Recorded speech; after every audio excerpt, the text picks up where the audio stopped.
May all beings be happy. May all beings be healthy. May all beings be free from harm. May all beings love life. May all beings awaken. Welcome to another Cuke Audio podcast. I'm DC, Poopa of Cuke Audio and Cuke Archives, doing our bit to preserve the legacy of Shunryu Suzuki and those whose paths cross his, and anything else that comes to mind. I pray that you and yours are safe and comfortable, free from economic hardship, and able to get out and do whatever it is you want within the limitations of the universal precept of do as little harm as possible. So today we have a guest, Joanna Bull. And Joanna showed up at Zen Center and I don't know, I think around 1969.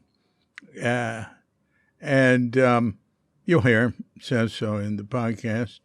And she had a little more experience under her belt than most of us.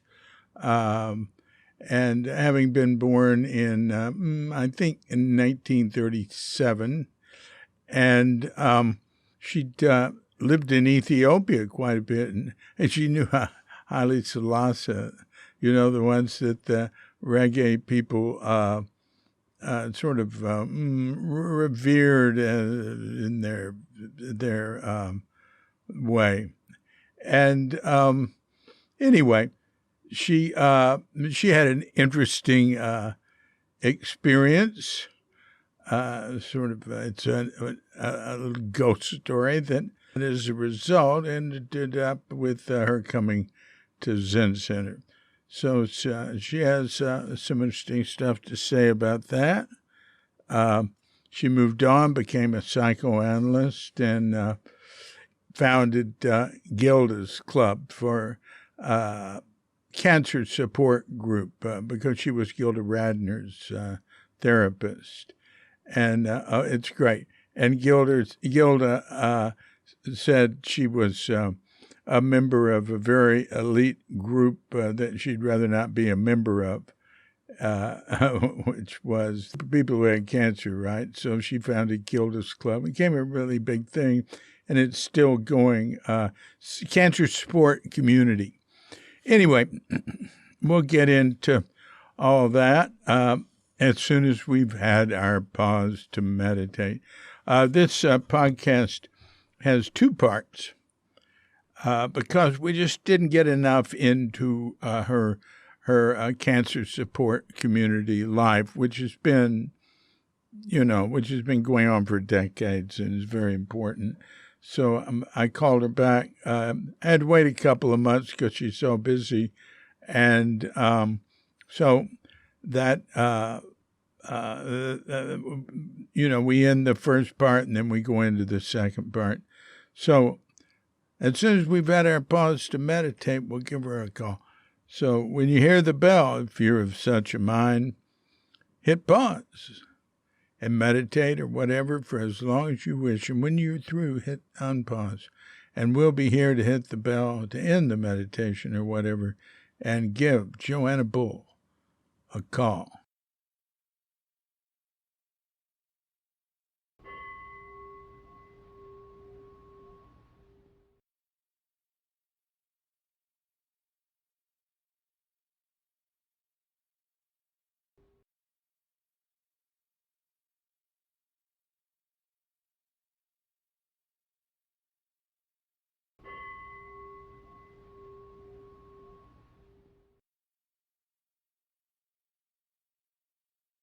Hello, Joanna here. Hi, Joanna. David here. How are you? Hello there. Wow. Well, good to hear your voice. Likewise. I know your voice from your books. I've read them, and I'm a fan. Oh, gee, thanks. Uh-huh. And there are audiobooks too. And you know what? I so enjoy turning pages and being able to go back and look again and so on. That I don't do that, but I'm awfully glad to know that you do, because that means I can recommend the biography of Roshi. Huh? Yeah, and Thank You and Okay as an audiobook too. Okay, good, very good. Yeah, well, very good. Well, that's enough about me. So where are you now? I am now in San Diego, California, on the 14th floor of a high-rise, looking out at the clouds and the sky and the ocean and Balboa Park and the mountains in the distance. Yeah. And it's not bad after years of living in the countryside and living in New York City. This is something brand new to me, so it's good. It's wonderful. Yeah. Well, how do you spend your time these days? Well, I try to start with a practice, and that's usually what happens. And then I do a lot of reading and study, and I am going through a memoir that I've written for the very, very, very last time. Ooh. Because I have had life, as you have. And, if we look at everybody, it's been an adventure in one way or another, huh? Yeah. So anyway, yeah, I'm finishing that, and that really is, it's catching me up right now because I really want to finish it. I have to insert a couple of chapters that need to be there that I hadn't recognized until I thought about it. Then I'm going to put it out there in the world. People have nagged me to do it, so I'm doing it. I've done it, and it's taken a while. Let me know how that's going. All right. I will. Thank you. Yeah. Yeah. I mean, I would appreciate that, because I need to know what to do next, apart from finding somebody who has more of the technical skill than I have to insert chapters and make sure that everything looks like, it's readable and so on. But basically it's together. But I'm not quite sure where to take it next. I know a couple of people who might help me, and perhaps you would have some suggestions as well. Thank you. Yeah.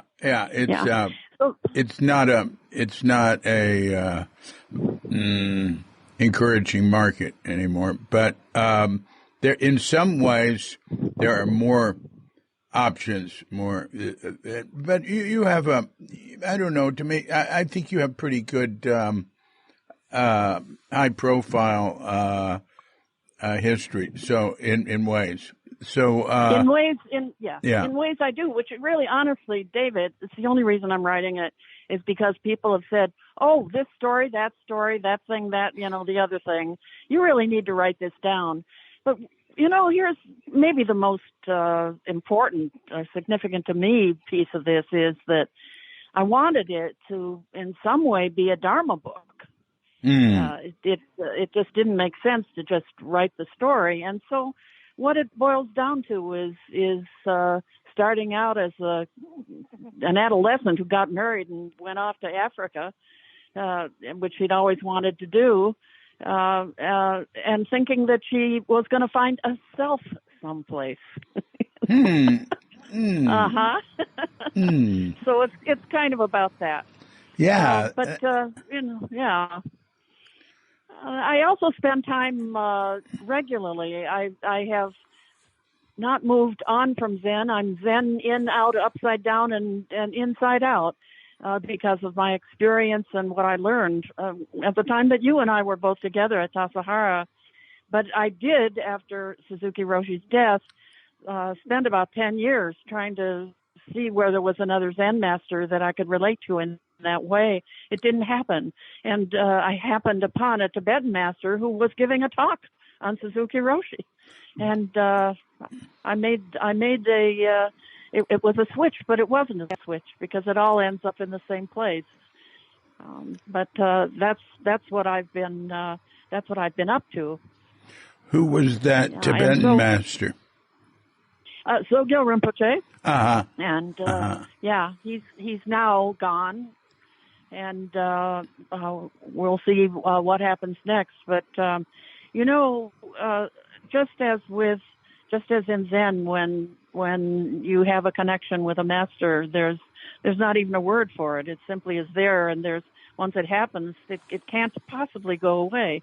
And this is even more deeply emphasized, as I'm sure you know, in Tibetan Buddhism. So, although he's gone, I have my own little shrine here with a picture of Suzuki Roshi and several of the great masters in pictures and in small pictures and big ones, and Sogen Rinpoche is there, and I relate to him as my Sawe Lama, the root Lama, as they're called in Tibetan, and I consider Suzuki Roshi to be my root Lama in Zen. And I was just going to say that the other stuff that I do is to keep up with learning and waking up a bit and maybe knowing a little more than I don't even think I know. I study each winter a Tibetan Buddhist Shedra, which is, you probably know this, is taught by an advanced scholar. And it's 3 months of solid everyday stuff where we go to very, very basic texts that are either the Dzogchen, the Perfection of Wisdom, which to me is the place where Zen takes us without making all the noise about it. And we study those texts or basic Mahayana texts. And it's a very intensive thing. And that kind of spreads over into the rest of the year. It's so intensive. So I'm so grateful to have been exposed to the Dharma in this lifetime that it brings a lump to my throat and tears to my eyes just to think of it. And it's just simply gratitude. Well said. That's all. Yeah. That's it. That's it. Yeah. Yeah. Even remember the Roshi who came when we were at Tassajara, who came for a period of time when Suzuki Roshi wasn't able to come, not much, he wasn't well. And so Tatsugami Roshi came. Yeah. And you remember that, of course. Tatsugami didn't come because Suzuki wasn't well. He was invited in advance and was there for 3 practice periods. And Suzuki was well and unwell during that time. But yeah. Go on. Well, I'm sure. Yeah, I'm sure that's more accurate. But in any case, I was exposed to him, and I wasn't comfortable with him. I didn't have the same feeling with him or for him, and I was not a happy camper as I sat in the Zendo, but I sat there and I did the practice and I got up and did everything I was supposed to do. But at the end of his leaving, when he left, I said to him sincerely and spontaneously that I was grateful. And I can really relate that because, to that in the sense that Tibetan Buddhism really stresses that, it's the painful mixed up stuff that really is going to show you what's going on, not the easy stuff. Yeah. Yeah. So. Yeah. Anyway, David, those were wonderful days. Yeah. Well, tell me, I'm interested what got you there. First, where were you born? I was born in Detroit, Highland Park, Michigan. Oh. And I was there until I was 17 years old and went over to the University of Chicago. I asked my father, what's the best university in the world to go to? And he said he thought it was Chicago, maybe because it was near Detroit. But it was a great university. I spent some time there and then went to the Art Institute. In Chicago. In Chicago. Yep. Studied with the great painter-sculptor, June Leaf. I was her private student. That was wonderful and did a lot of painting. She taught me how to draw, how to see. But I married very, very early to a postdoctoral Ford Foundation guy from the University of Chicago. He later became dean of the college. He was quite a respected and wonderful academic and Ethiopianist, and he was going to Ethiopia. And so I had I was 19 years old when off we went, 17 when we married, 18 when I married him. I was a kid. Wow. Yeah. Hmm. Yeah. Hmm. Went back to school later on and years later and got a master's and a bachelor's and became a licensed psychotherapist here in California. Well, what happened in Africa? Well, he did. He was and will remain, I think, probably for a long time, the great Ethiopianist of traditional Ethiopia. And so we did a lot of research there. I was not doing research. I was drawing, painting, studying Italian, and having a baby. And I researched natural childbirth because I believed in that. By that time, I was 23. And I managed to find some Seventh-day Adventist missionary doctors who were willing to try it. And off we went. We had a great time. It happened. Yeah, well, you'd think Seventh-day Adventists, who are such health food advocates, would be open to natural childbirth. You would think so, but they said, and there were two of them, because the one I talked to and worked with was there was a plane crash in the bush, and off he went, and so I never saw him again, but they sent somebody else to me. I never saw anything but his eyes. And they both said that they were not schooled in it. And, I think the reason for that was that they were working at a hospital in Addis Ababa that basically was taking care of the native population. And anyone who was able to be a woman giving a birth as an Ethiopian was probably from a social class where she was going to walk in and say, "Don't let me feel a thing," where her sisters in the countryside were, of course, stopping for a few minutes and then getting up and going on, So that's my guess, because they said that they didn't know about it. So I sent away to Grantley Dick Reed, who was all that there was at that time in England, and got a record and a book and studied and was prepared for it. And sure enough, it was, for me, the way to go, not for everybody, Yeah. Oh. Yeah. Both my sons were born actually without doctors, with midwives, but doctors overseeing it. Yeah, that's good. Yeah. Yeah. I'm a firm believer, but like you say, not for everyone. It depends. Yes. It depends on the situation, and a lot of women who want to have natural childbirth, there's problems where there's certain red flags that they say, no, we won't do it because, All right, now. I just want to say, David, go on. that I did say to these doctors, look, I may come in here kicking and screaming, but let's give it a try. Well, the Kelly was my oldest son, who turns 50 in October. Wow. He was delivered by midwives that were out of the Point Reyes Medical Clinic or whatever it was called. And that was, there were three doctors, Witt, Sokolowski, and Kalzowski, or I forget. He was the one who oversaw it. But their policy was, if you agree to have natural childbirth, they won't give you painkiller even if you beg for it. Oh, no kidding. Yeah. Whoa. But you have to agree to that. You agree to that. It's not like, gosh. Yeah. So the mother of your two children agreed to that. Well, I have two mothers of my two children. I see. Okay. Well, Gotcha. the first one, Diane Goldschlag, now called Daya. The second one was in Japan at a birthing center. In Japan is a great place to have a baby. And at a birthing center, owned by a doctor. It was terrific.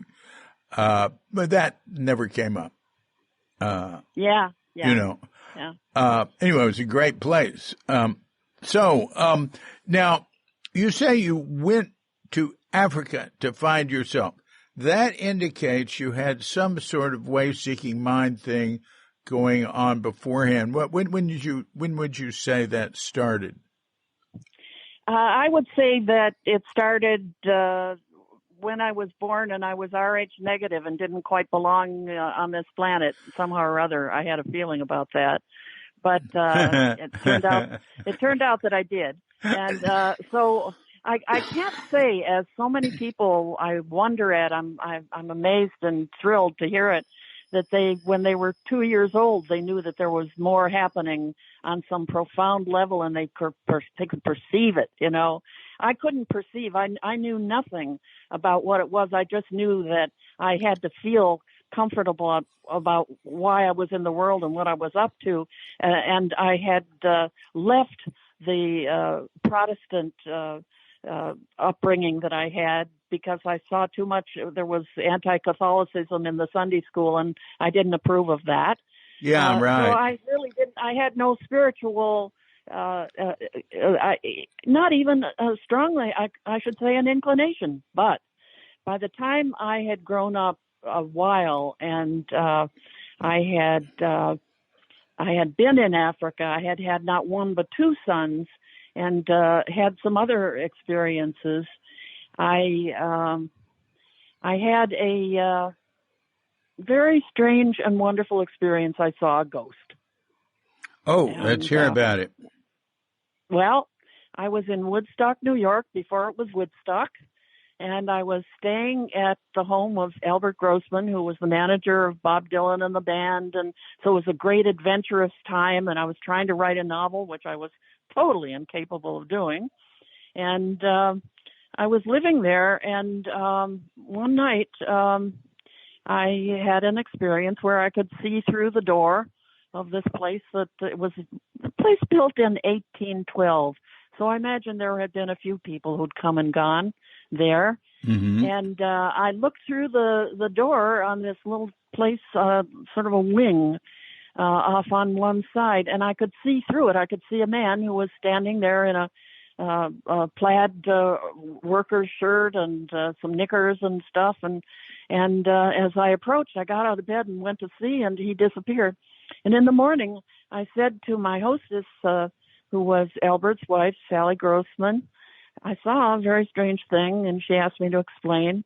And when I told her what I'd seen, she said, "Oh, yes, Albert's father used to sleep in that room with a gun by his bed." I don't know what that would have done to help. Right, but, no kidding. But she did say, the man who owned this place was named Knickers. Oh, that's interesting. And it occurred to me that, there could be ways that we perceive what we don't understand at all in this great, amazing, miraculous thing that we're swimming around in. We just don't have any idea how we're seeing or what the means is. We intuit it now and then, and once in a while get a little glimpse of it. But maybe Knickers was showing me himself, giving me his name by showing me his knickers. Well, the word knickers, I don't know what it means. Knickers I've heard it. Some sort of pants or something? Well, yes, they are. And in fact, it's sort of like an underwear now. People don't split your knickers over it, something like that. People will. There are terms in English that refer to knickers, but no, they're basically, if you kind of picture riding pants up to the boot, and they're not full length trousers. They're short trousers that are kind of small balloon like ones. Oh yes, okay. Now you got it. Yeah. So I saw Mr. Knickers, and who knows? I saw his knickers. Wow. That got me off, and I thought, oh my gosh, what is going on here? I've got to find out more. And I went to the bookstore in Woodstock, and this place was in Bearsville, right outside of Woodstock. And I I saw In Search of the Miraculous by Uspensky. And I thought, well, that's kind of what I must be looking for. But that was not what I was looking for. I was going to visit my family in Chicago, and I talked to a travel agent there who said, I told the story to him, he said, don't waste your time, just read Zen. And that was the beginning of it all for me. I read Zen, I started to sit. Wow. I thought, oh, God, wow. That's interesting. Now, Yeah. I have a question. Yes. You're in Woodstock, New York. At what age? I guess I must have been 29, something like that. 28, 29. Uh-huh. And what year were you born? I was born in 37. I Oh, had my a goodness. birthday. Really? Yeah. My. Yeah, you're talking to a very aged lady here, 86 and a half. No 86 kidding. and a half years old. Yeah. Yeah. Wow. Yeah. Pretty good. Yeah. Yeah. So what happened to your marriage to the Ethiopian scholar, Ethiopianist? It had ended. He remarried. Actually, it's quite a day that we're speaking on today, David, in that it's the birthday of my son who was born in Ethiopia, Theodore Berhanu, Gift of God in Amharic, Levine, and it's his birthday. But unfortunately, about 2.5 years ago, he died. Oh. He died. And this would have been his 63rd birthday. Oh. Yeah. Yeah. And I think it's okay. I'll spend more time reflecting on it and with him very directly at my altar, my shrine, with him on November 22nd when he died. And that I do sort of like a great Jewish tradition. That's when I'll spend more time with him. But I'm with him today. I did practice and I sat again. And I think that this was the best thing that might have happened to him 2.5 years ago. I don't think he would be doing well in the world as we find it right now. It's a hard world to live in and a hard world to be at ease in. Fortunately, we have the Dharma that helps us to manage that. But although he had good sense and a lot of suffering, but he basically had a spiritual core. I have every confidence that the moment that he died was okay for him. And in fact, it was interesting because I was doing an online retreat with a Tibetan master, and suddenly in the middle of it, knowing that I had told my son the night before that he needed to go to a hospital and I would set things up, and it was not going to be for mental stuff. It was going to be to help him with his respiratory problems. And I said, it won't be an ambulance, it'll be a car. And I thought that would reassure him. But he did not go. He wouldn't go. I think he'd had enough hospitals for whatever reason. So he died. But at that retreat, it was funny. In the morning, I suddenly thought, if Ted died now, he would be okay. Who can explain that? Who can explain it? That thought came to me. So my second son was born with a monitrice who was trained in France by the great master of natural childbirth for that. That was in Detroit when we thought we were going to go back to Ethiopia, but the emperor was playing a game with us. He actually tried to blame the December 1960 coup on my husband and myself, which was awfully unfair because we happened to know the people who tried to do the unsuccessful coup, but we were definitely not part of the story there, except that we knew them, and my husband visited them, which was probably not a smart thing to do, when they were in the middle of it. How did the coup? Got back. What happened with the coup? How did that go?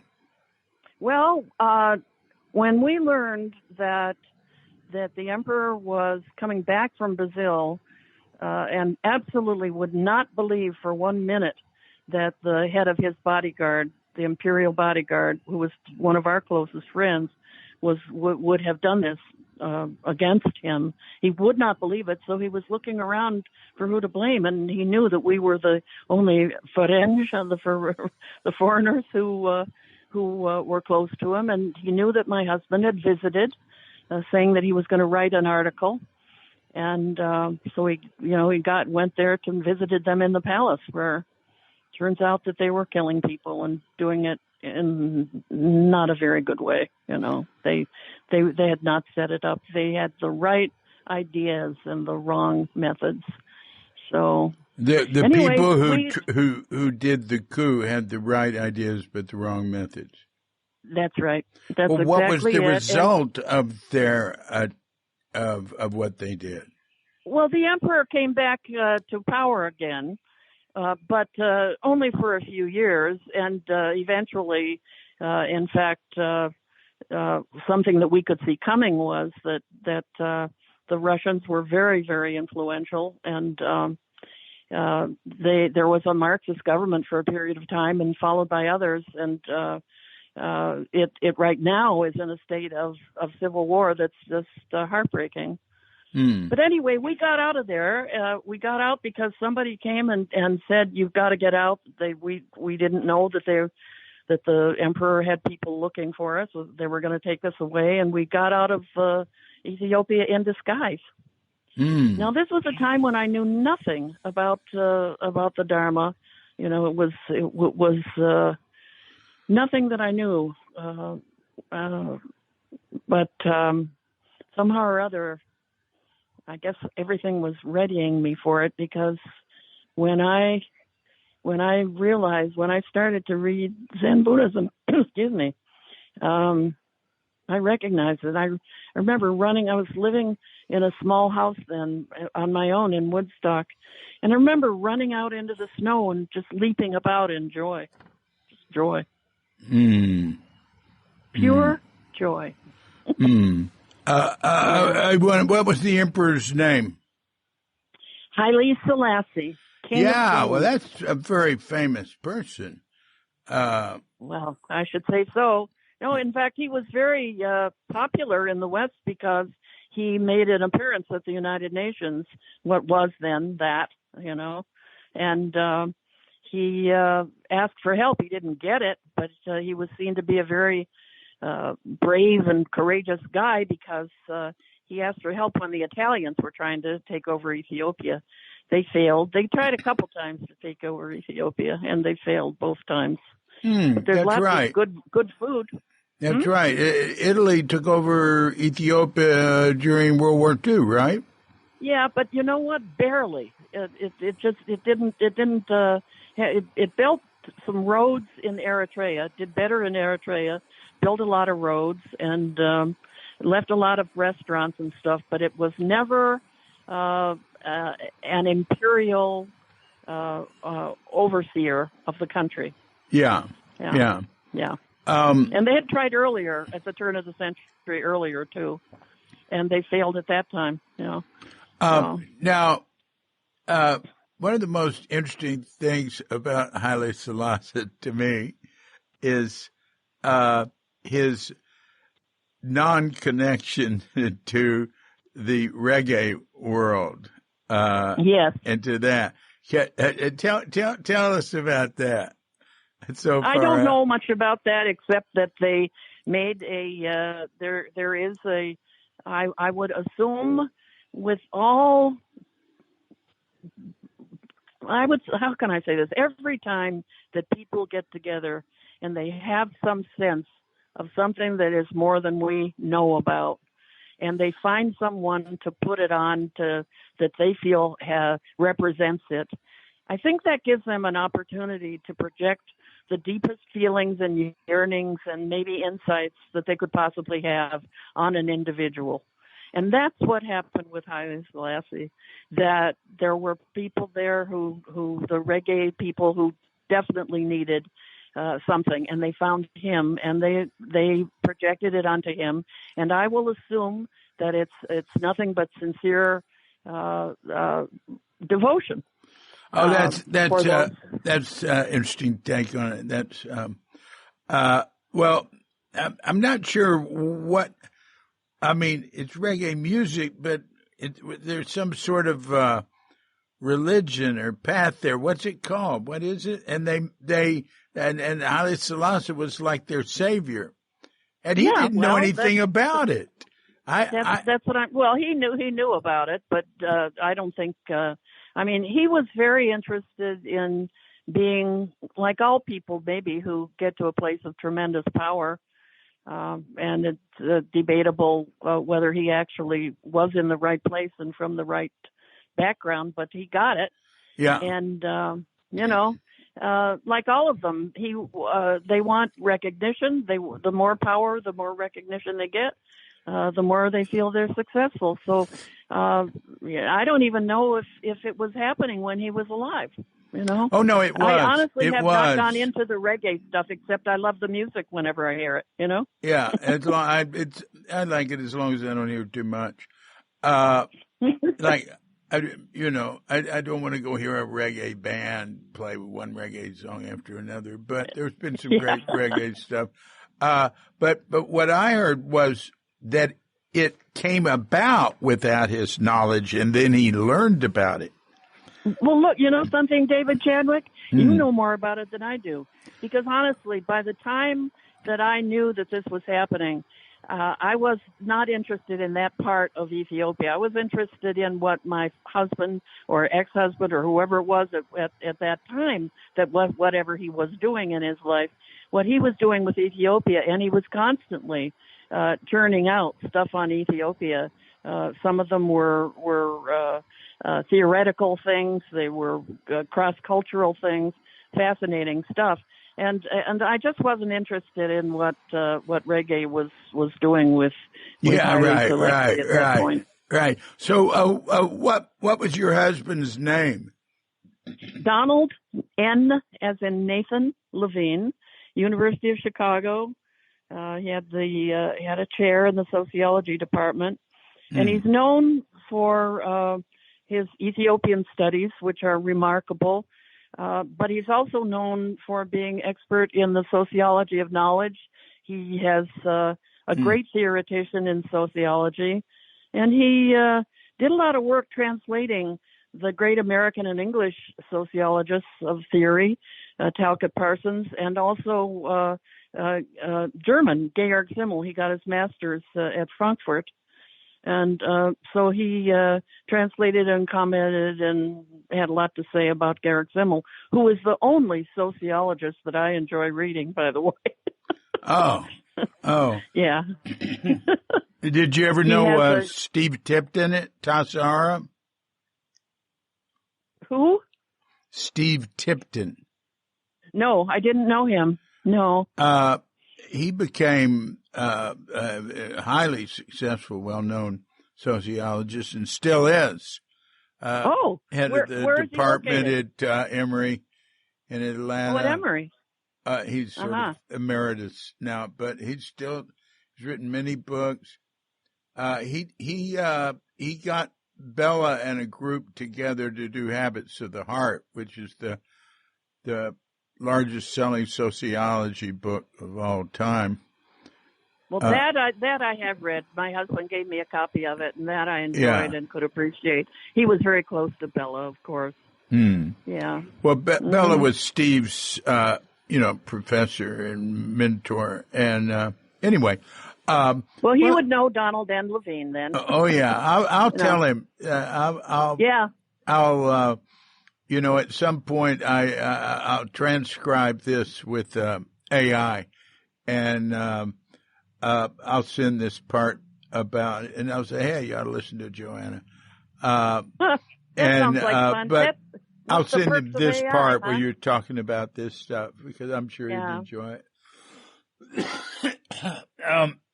Well, okay. So you and your husband went your separate ways, and you ended up outside of Woodstock. And you had this experience with a ghost.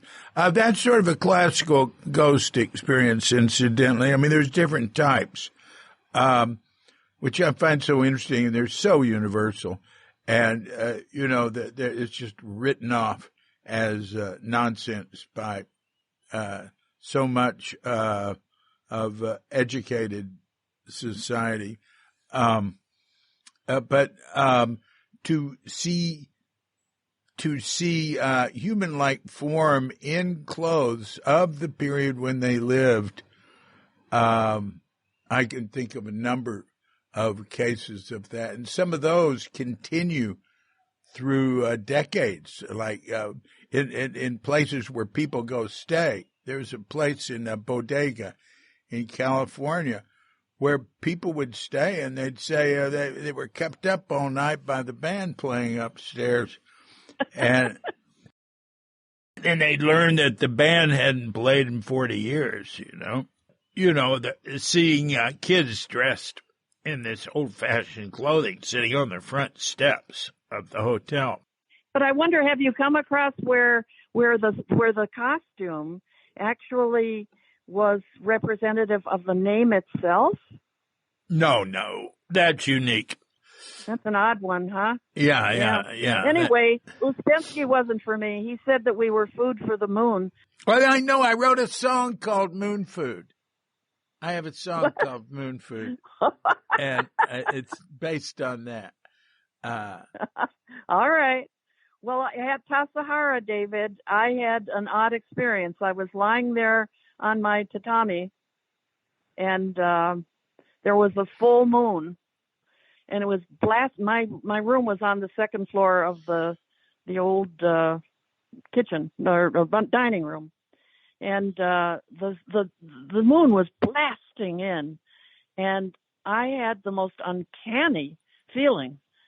It was as if it was going to devour me, and I quickly closed out the light, and I thought, well, it looks like maybe Uspensky knew something about what he was talking about, but this is not something that I'm here to get into and explore, and this is not my path. So I'm not going to go any further with it. But I'll have a little more respect for Uspensky than a little more understanding that he knew something about what he was talking about, if not something that I was going to pursue. That's interesting. So now the person I think in Chicago you told you, well, if you're interested in knowing all that stuff, read Zen, right? It was when I was going to visit my family in Chicago that the travel agent in Woodstock told me about. He said, "Don't waste your time, just read Zen." And I sat there and read Zen, and I think I got every book on Buddhism that Samuel Weiser in New York had on his shelves. That fabulous bookstore is now out of business. As is the Bodhi Tree in L.A., I understand. Oh, no. But, really? No? Yeah. Well, that's what I heard. I could be wrong. Oh.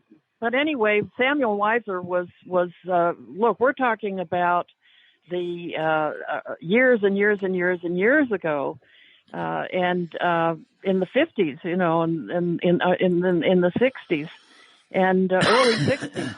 And so I'd get on a bus to New York, go to Samuel Weiser, bring something back, and I sat until I could see something was happening. And I said to a friend who knew something about this that I was thinking that in order to find out more about it, I was having these amazing experiences sitting there that I thought I might need to go to Japan.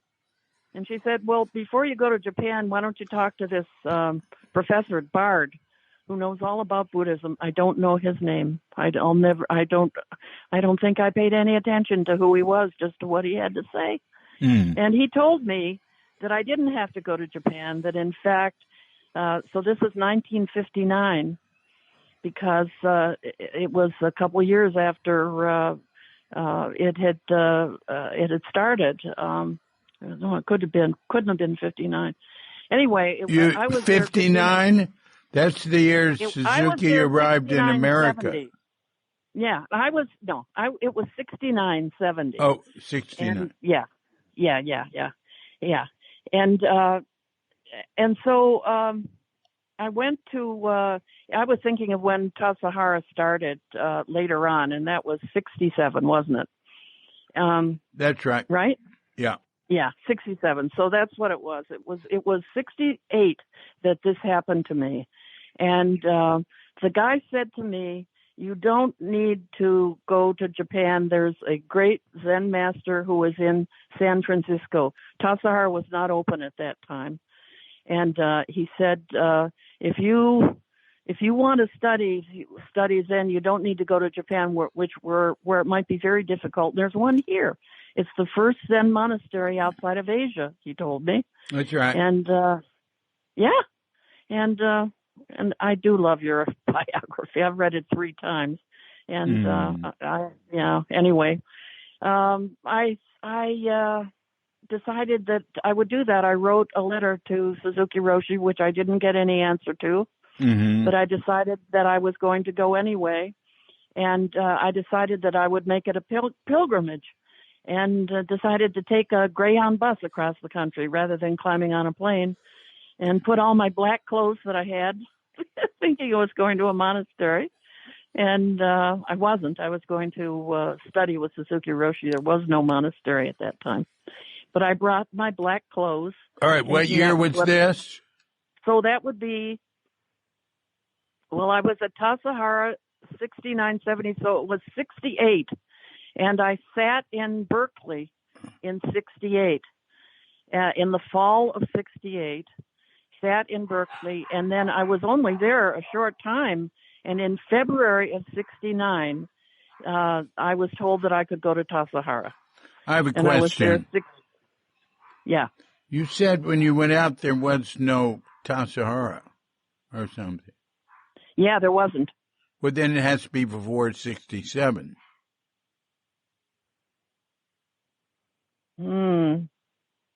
So I guess there was Tassajara at that point.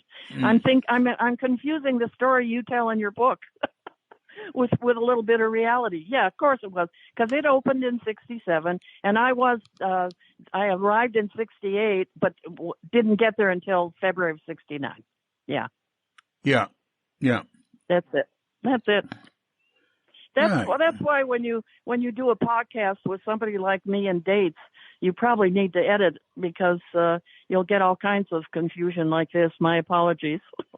No, I don't really have to edit. I say something when it happens. Every once in a while there's a mistake, but usually it's mine. And then I'll either change the word or I'll make a comment. I'll stick in a comment. Like good.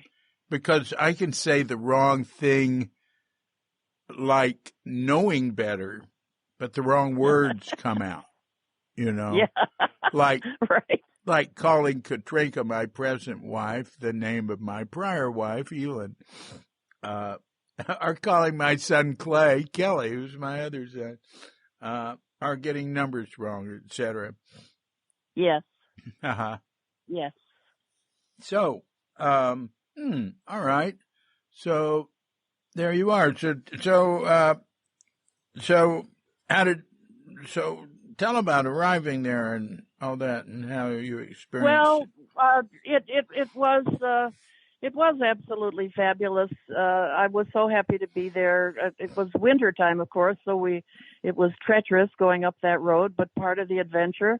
And we were welcomed by wonderful people with some hot soup and bread, and they were so loving and caring and welcoming to us. And in the morning, I happened to bump into Tommy Dorsey, Isan, and he asked me what I was doing there. I said, "Well, to get enlightened, of course. That's what I'm here for." And he laughed and he said, "Well, you'll get over that."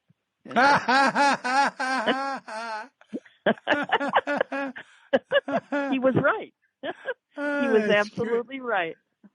He was wonderful. I loved him. Yeah. Yeah.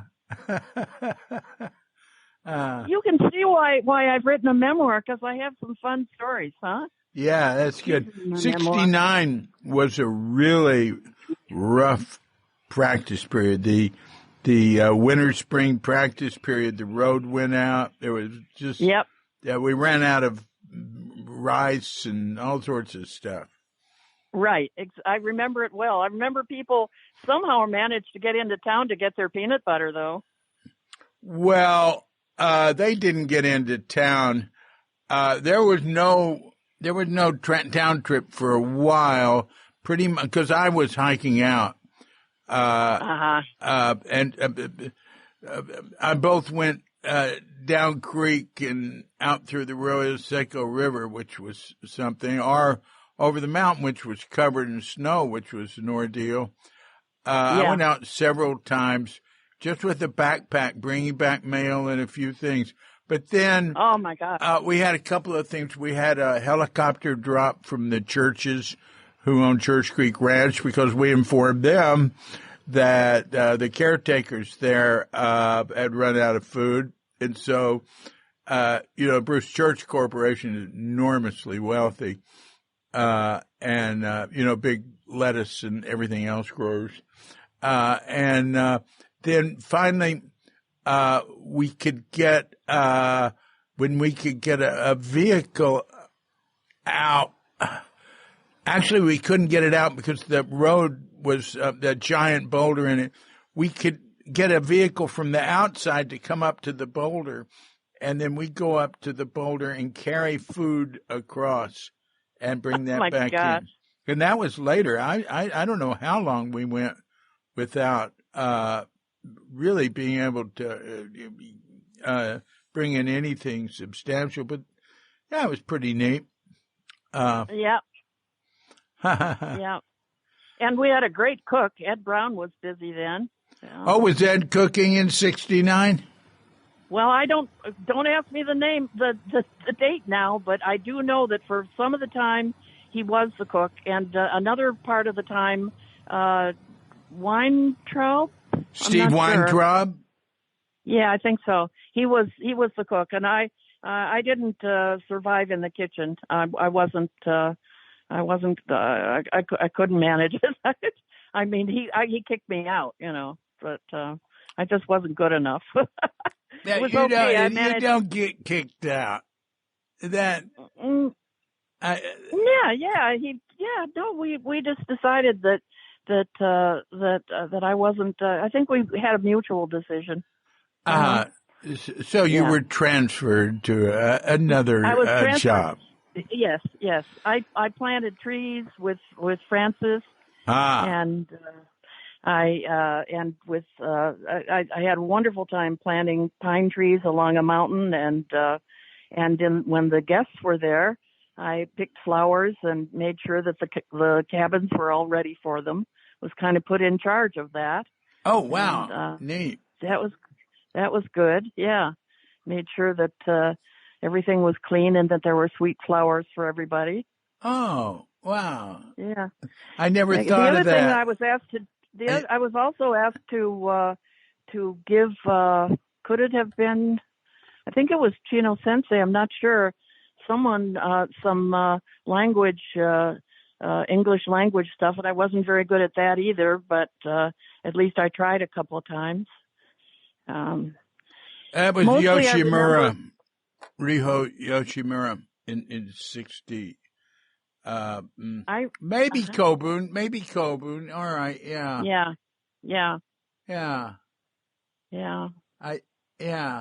No, I think Yoshimura was 70. He came in 70.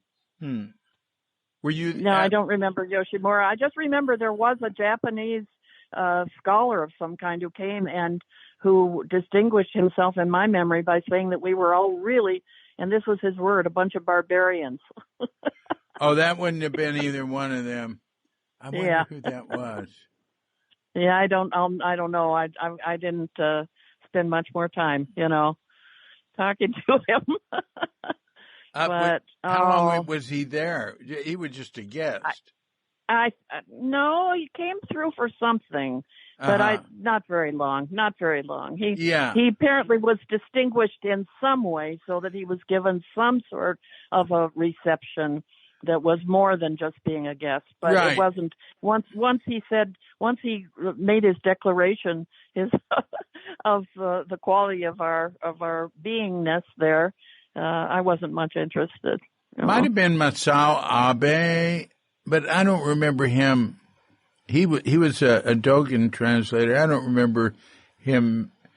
It sounds like somebody more who just passed through. I don't know. Could be. I don't know. Could be. Huh. Could be. Could be. Yeah.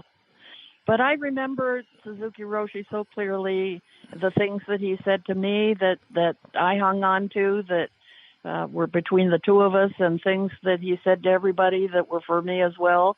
And my saying goodbye to him when his face just turned into this mass of moving particles while I looked at him to say goodbye. That's interesting. Can you elaborate on that? I can't say more than that. That's just what happened when I looked at him. We were talking, and I was trying to say goodbye and thank you. And I didn't say to him, your face is completely shifting and changing. I didn't say that. I just watched it and thought that this was telling me something about what reality was, Why were you saying goodbye, and when was this? What year? Well, I left in the 6970. I left in July of 1970, but I don't know when his last visit was that I last had a chance to speak to him personally. It might have been my last Dokusan with him. I'm not sure. Yeah. But I know that I felt that it was a goodbye. Maybe it was a goodbye because it was the last time I saw him. But it was a Dokusan of some kind, and for me it was goodbye. And I just looked at his face, and there it was, this molten energy, not molten in the sense of heat, but in terms of movement. That's how I learned that this table in front of me here that looks solid really isn't. Yeah.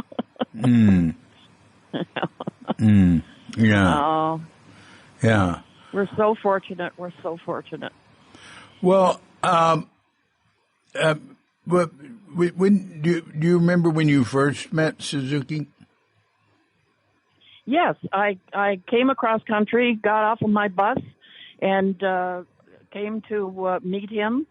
And it turned out that he hadn't seen the letter that I had written that had fervently told him why I wanted to come and what it meant to me. He'd never seen it, and he was extremely preoccupied, almost as if I was barely there. He didn't have much to say to me, and I left it at that and did what I was told to do next, which was to go sit in Berkeley, and that's what I did. And then we would come from Berkeley on the weekends to San Francisco to sit. Yeah. So I think what hadn't happened yet was there wasn't the big place. Page Street. Yeah, Page Street. Yeah, we were still at the old place. So Koji. Yeah. Yeah. The Page Street move was November of '69. Yeah. So Bill Kwan taught me how to sit. Ah, that's interesting. Where did that happen? At the old place right there. At Sokochi. Yeah. Sokochi, that's the name of the place that the old place. Yeah. It was originally a temple, and then the Japanese congregation left, and there was a house across the street, and yeah. Well, it was originally a synagogue. Was it first? Yeah. Oh yeah, built in 1895 or something like that. It was.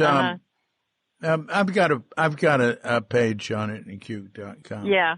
And then I think the Japanese congregation bought the building in like 1937 or something like that. Oh, I see. And, yeah. Well, do you have any memories of anything that Suzuki Roshi said, or any other interactions or anything you could share? Well, it's funny telling these stories, isn't it? A little bit. But I'll tell you one story that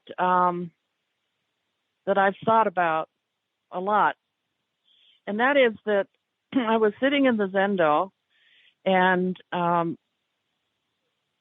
the pain in my legs was just absolutely terrible.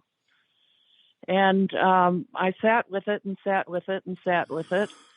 And at a certain point, sitting with all that stuff, I suddenly thought to myself, there is nothing left of me but the pain in my legs. And the second I said that, the pain in my legs disappeared. And this happened to be during a sitting where Suzuki Roshi was asking people to come up and say things to him personally, individually. And so I came up. It was my turn, or I decided I would do it. And I told him what had happened to me. And he said, "You're further along than you think you are." That's a Shosan ceremony. Is that what it's called? Yeah, it happens at the end of a practice period. I see. Okay. All right. Well, that's what he said to me. And I thought about it because my whole practice over these many, many, many years has been not to think at all that I'm any place at all. And you can see that ties into that memoir theme that I was talking about earlier in our conversation, you know. And there were things, of course, that Sogel said to me, and it was important for me to just simply disregard them and put them in the category of another thing that Suzuki Roshi said over and over again, which was, when you have these experiences, and that could include an experience with your master, that it's nice that happens. Now go back to your cushion and sit some more. That's right. That's right. Indeed. So, do you remember, do any people in Zen Center, were you close to any particular people? Not really. You know, I was a bit older than most. I was very supportive of the wife of one of the that would I guess I would say that I was close to Frances Thompson because I planted things with her, and one day when she was across the garden, maybe 50, 75 feet away, all of a sudden I was inside her mind. And I think that might mean that I was close to her. You know? Oh, yeah. In what way were you inside her mind? How did you experience? There was no distance between her mind and mine. There was no distance whatsoever. I was just there, and she was, you know, there was nothing. There was no space between us. There was nothing between us. I just, you know. It's hard to explain something like that, isn't it? Oh yeah, that's probably as far as you can go. yeah. I mean, I wouldn't even try. Yeah. And you know, I was close to Paul Disco's wife, Ruthie. I loved Ruthie. I worked with her, planted trees with her, and I loved your Diane. Yeah. You know. Yeah.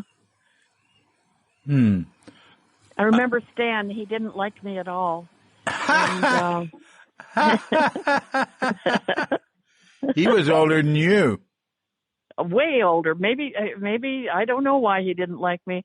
He never told me. He just kept saying mean things to me, and I didn't. It was okay. I didn't care. Yeah. I didn't care. I was able to get up and do the practice because I was a little older, and I just got up and went there in the morning. That was it. Yeah. But I did spend a period of time when Naomi Ryder needed surgery and she needed someone to go with her, and I went with her. We stayed on a houseboat. This was for maybe a few weeks. And I was there with her. The guy who was running the houseboat, he and I had a little fling, and I had a little cocaine, which I'd never had in my life, and I was not a doper at all.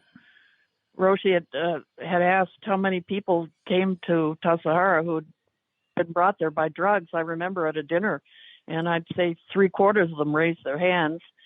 But that wasn't what brought me there. However, when I was offered a little bit of sex and rock and roll and all that kind of stuff away from Tassajara for a bit, I enjoyed that. But I knew that wasn't going to take me anyplace either, so I was happy to get back. Huh. Happy to get back. Huh. That's interesting.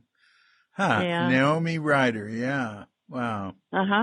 Naomi was the way she pronounced it and spelled it. Naomi. Naomi. Yeah. No, she didn't use the E on the end. Maybe she changed at some point. Oh, then you know what? She probably did. If you remember it that way. Yeah. She was there early. She might have. Yeah. Naomi. See, I remember Naomi in '67, but people, mainly women, almost entirely women, changed their names a lot. Well, I changed mine when I was divorced from Joanne to Joanna, which was more mellifluous. But yeah. Ed Brown changed his to Edward. I mean, that's not. It's what would you say, modified it. But I was just talking to him, and he's going back to Ed. He's what? He's going back to Ed? Yeah. And he's, the last that I heard, and I'm not interested even remotely, you can guess by now, in anything that even remotely resembles gossip. But I care very much about him and what he did and who he was. And the last I heard that there had been some incident and he was not in good standing. I'm hoping that he's in good standing again. No, he's not. But it's not.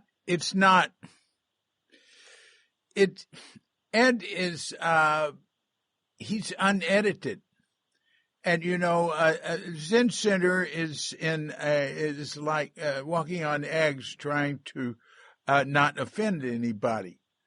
And it's so easy to offend people these days. This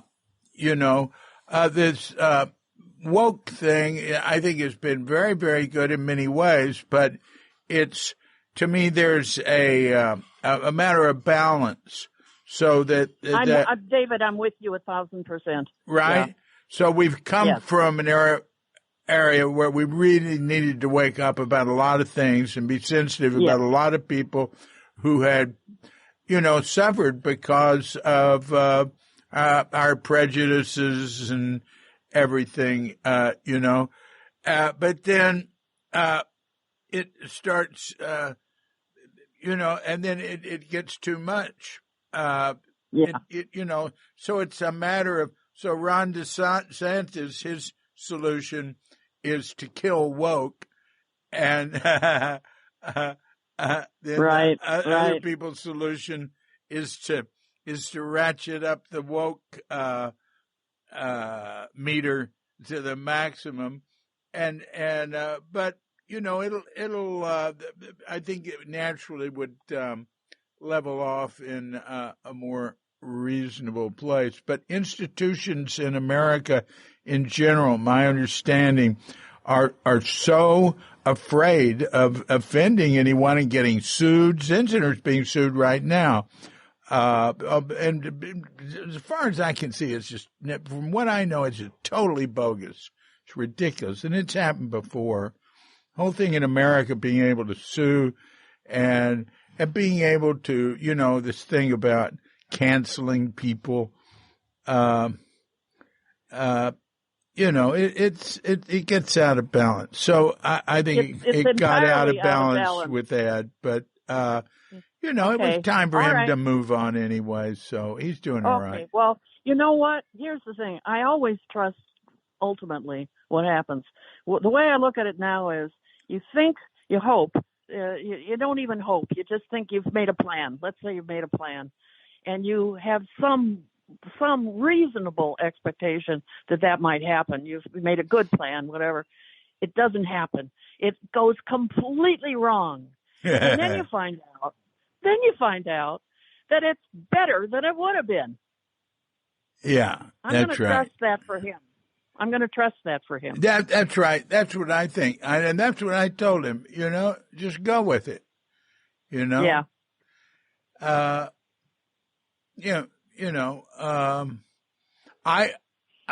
We had a woman stay with us who is the new abbot of the City Center. And, I talked to her about this stuff. I mean, you have to be really skillful now to be a big shot in that sort of environment. But this sort of thing goes way back, and it goes back because of there's been so much abuse. But then, I remember talking to a guy who became the principal of a high school, and the first thing he did was take the door off his office. Good for him. Yeah. Right? You know what I mean? Yeah. So he couldn't be accused of things. Yeah. And you have to be very careful what you say. Hey, I live in Bali. And oh, my gosh. That is not... So David, is this why you're in Bali? And what part of Bali are you in? I adore Bali and Java. Yeah, I've been very lucky. I haven't run into trouble with this sort of thing, and it's funny because I've done so many inappropriate things. But no, that's one of the benefits of being here. I can tell any woman here, wow, you look beautiful. And they say, thank you. And they say, and you're so handsome. And I say, well. Yeah. Yeah, right. Absolutely. Although I did learn that the Balinese, while I was there, that part of the traditional culture is not to indiscriminately hug as we do here in California. No, absolutely not. Absolutely not. But that's true in Asia in general. That's true in many places in the world. America's into hugging. Also, public kissing in Asia. It's illegal in India. It's illegal actually in some parts of Indonesia, the ones with fundamentalist Muslims. Aceh is the Sharia law province of Indonesia. You're not gonna.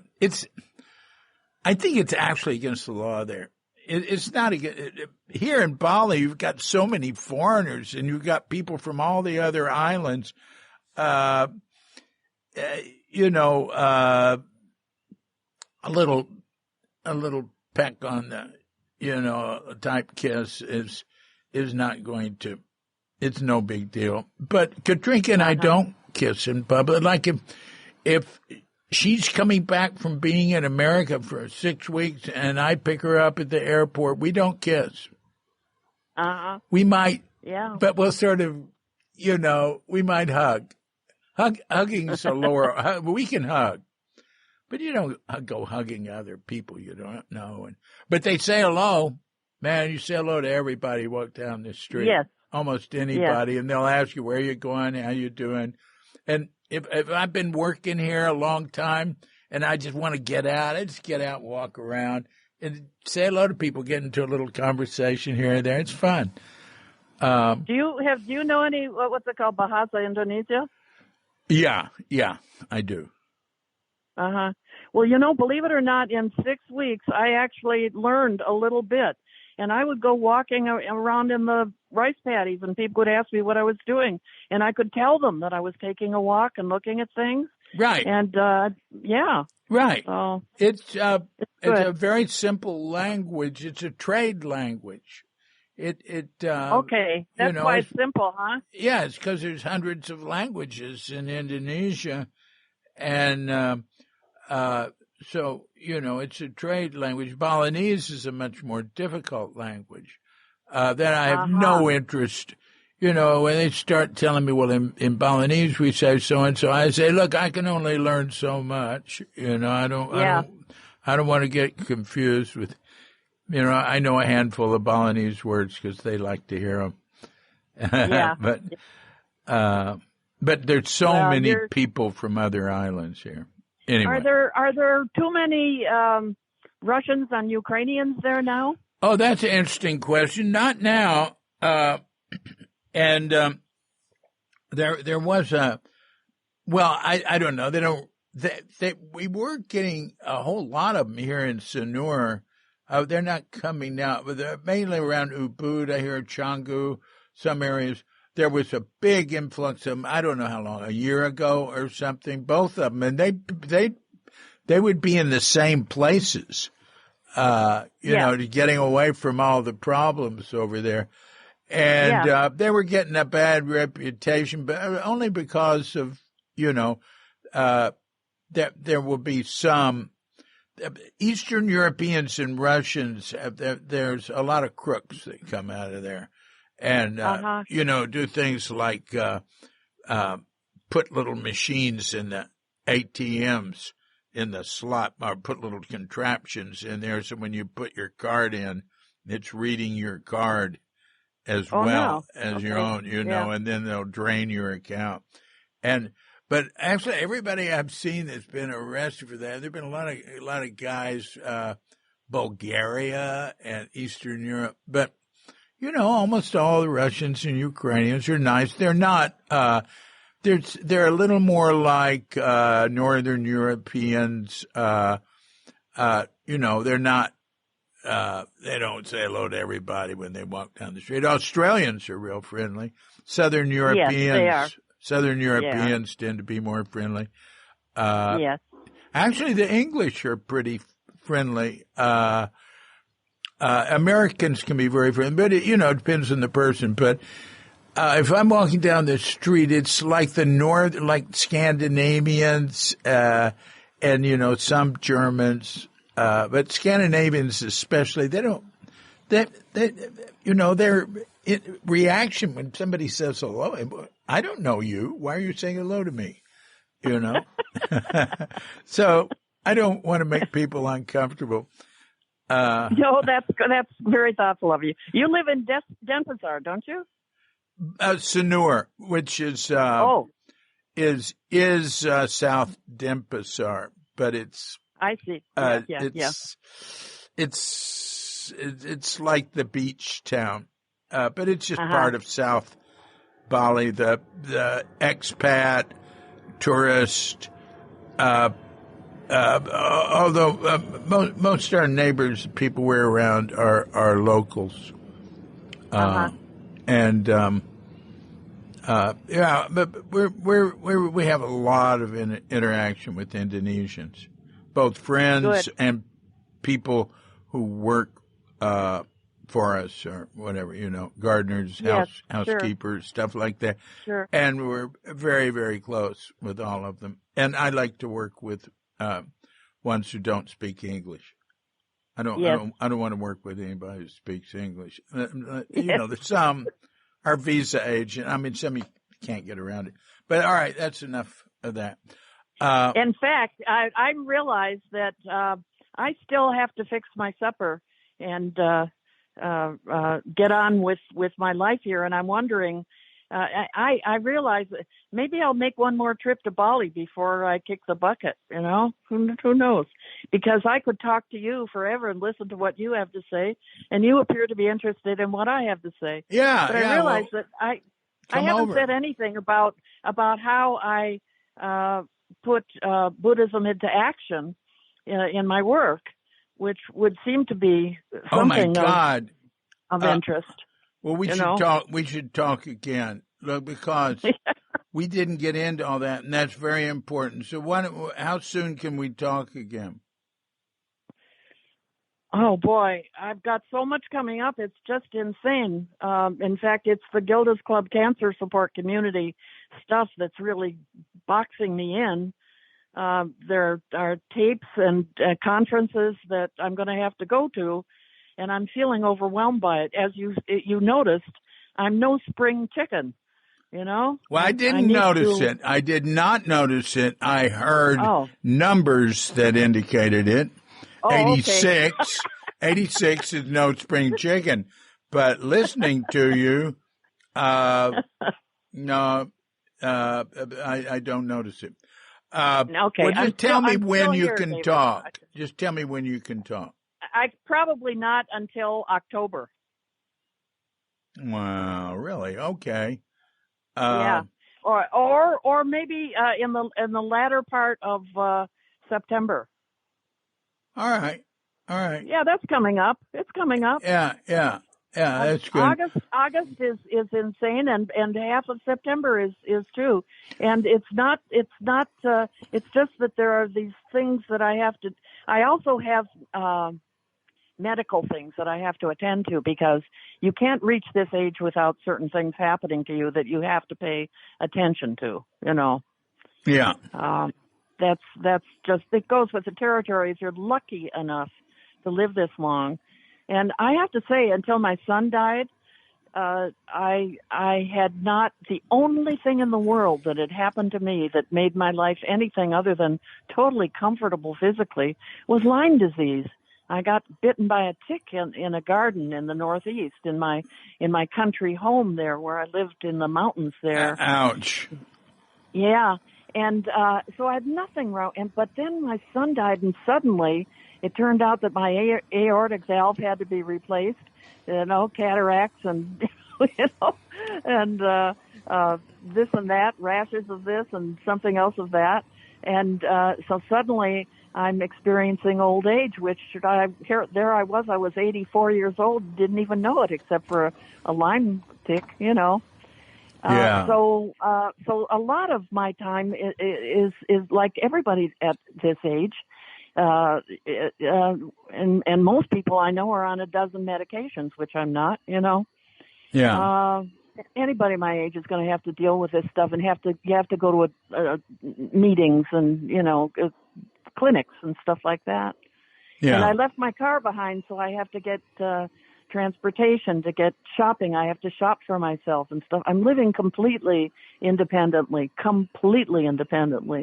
So I need to do all my shopping and cooking and cleaning and all that stuff, you know. Oh, come live here. I'm busy. Come live here. And that can all be done for you. And you have wonderful people to relate to that are happy to do it and love doing it and wonderful to relate to, and that you're helping significantly by paying them shockingly low amounts.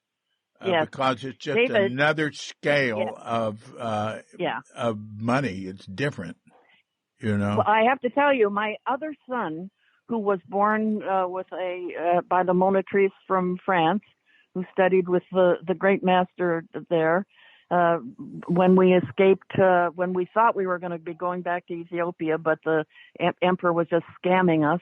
And so we desperately had to go back to my family in Detroit. We'd given up everything. We didn't have a home anymore. My son, second son, was born in Detroit, lives in Baja, in Todos Santos, Baja California Sur in Mexico. Yeah. And he could be saying exactly, and he does say, he wants me to come. He says, you know, he loves where I'm living now. He's happy for me. And it's a kind of luxury that I've never had in my life, never allowed myself. And right now I'm doing it because I don't want to be taken care of at this point by anybody else. I'm doing fine. But he says to me that if I need to go someplace else where that kind of thing is needed, Baja is the place to go. Yeah. Todos Santos. But Yeah. it could be Bali. It Yeah. could be Bali.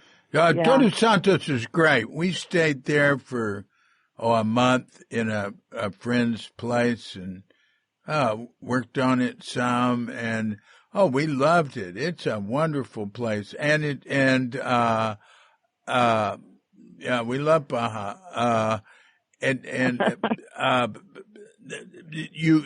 same thing could be true there as here. Yeah, it is exactly.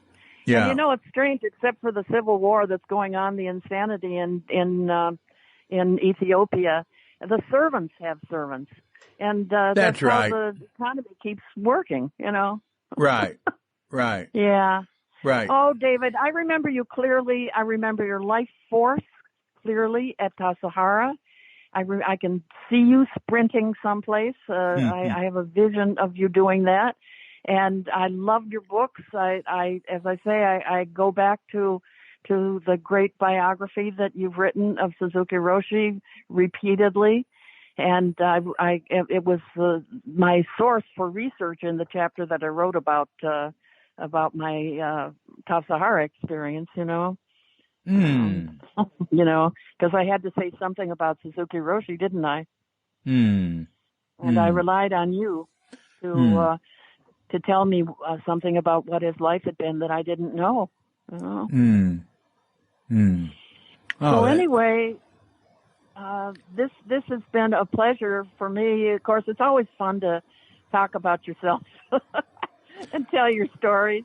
And to hear a little bit about, this was supposed to be, but there wasn't enough about you. I can see I would enjoy it tremendously. Do you ever get to Borobudur? Yeah, we've been there. Oh, you were there twice, right?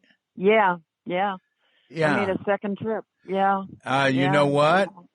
We were lucky. We were there. We stayed. I think we stayed 5 days in Yogyakarta, which is like the intellectual capital of Indonesia. I've been there. And we liked it a lot. It was much more together than Bali. And we spent like half a day at Borobudur, got walking all up it and around it. You can't do that now. It's closed. It's got a fence around it. Yeah, or something. You can only stand below it and look at it. Why? Wear and tear from so many tourists. There are just more and more and more tourists. And, there's a lot of, the number one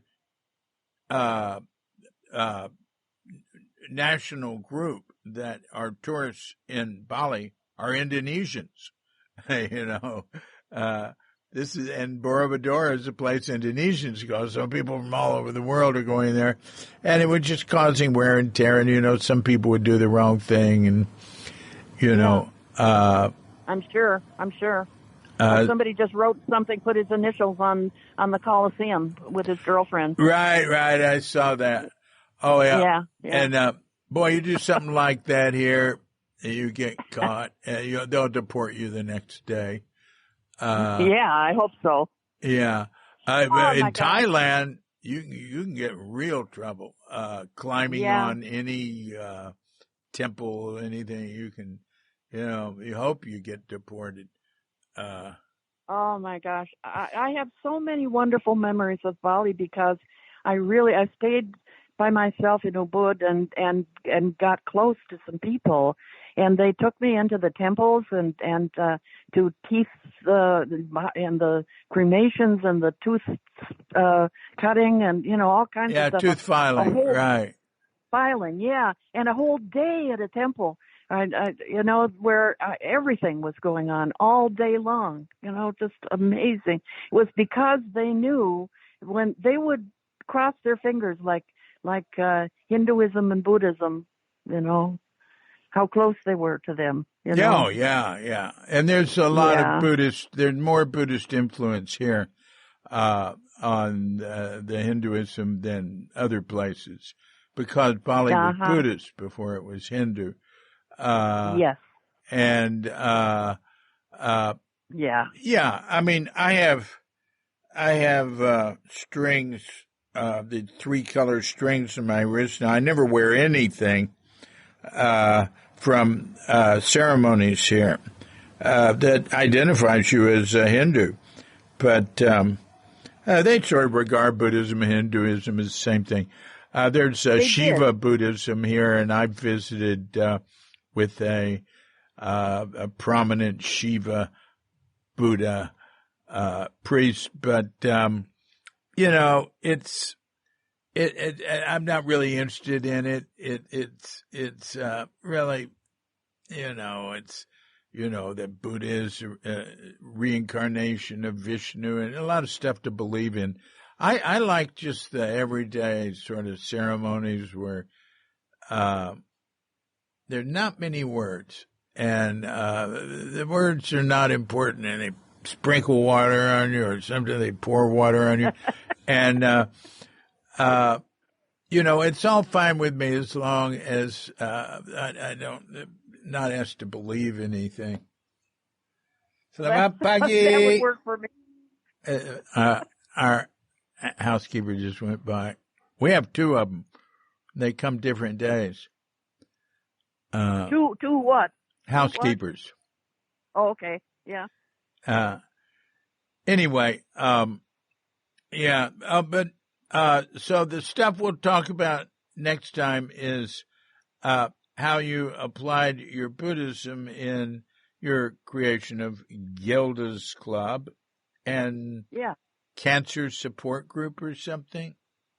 Cancer Support Community. It merged with Cancer Support Community, so it's now the largest psycho-oncology support staff, you know, in the world. It's an amazing organization, and it's reforming itself. And they brought me in to be sure that I don't get lost in the shuffle, which means that I'm obliged to go to get on a plane for the first time in like 3 or 4 years, and go there in a couple of weeks. So to Washington and that kind of thing. But it's exciting because it's an important thing to be happening, you know, and I'm thrilled and happy to be part of it. So it's good. But and you founded Gilda's Club. I did. Yeah, I did. And that became a very well-known national, well, I don't know what you'd call it, cancer support group. I called my original name for it was Cancer Support Community. And when we merged with another organization that had more money than we had and was not doing it the way we were, but were more medically attached and recognized, not recognized. We were recognized medically. They were just more in the, let's say, pharmaceutically involved. Let's put it that way. When we merged with them, I think they must have paid somebody $100,000 to come up with a name for what the new group would be branding. Exactly. Yeah. Exactly. And so they didn't recognize that Gilda's Club had grown at twice the speed as the other organization that it merged with, and they finally figured that out. So after years of trying to get rid of the Gilda's Club brand, it's coming back, and they're resuscitating it and really respecting it. But they wanted to create a whole new brand. They didn't recognize that the brand had already been created.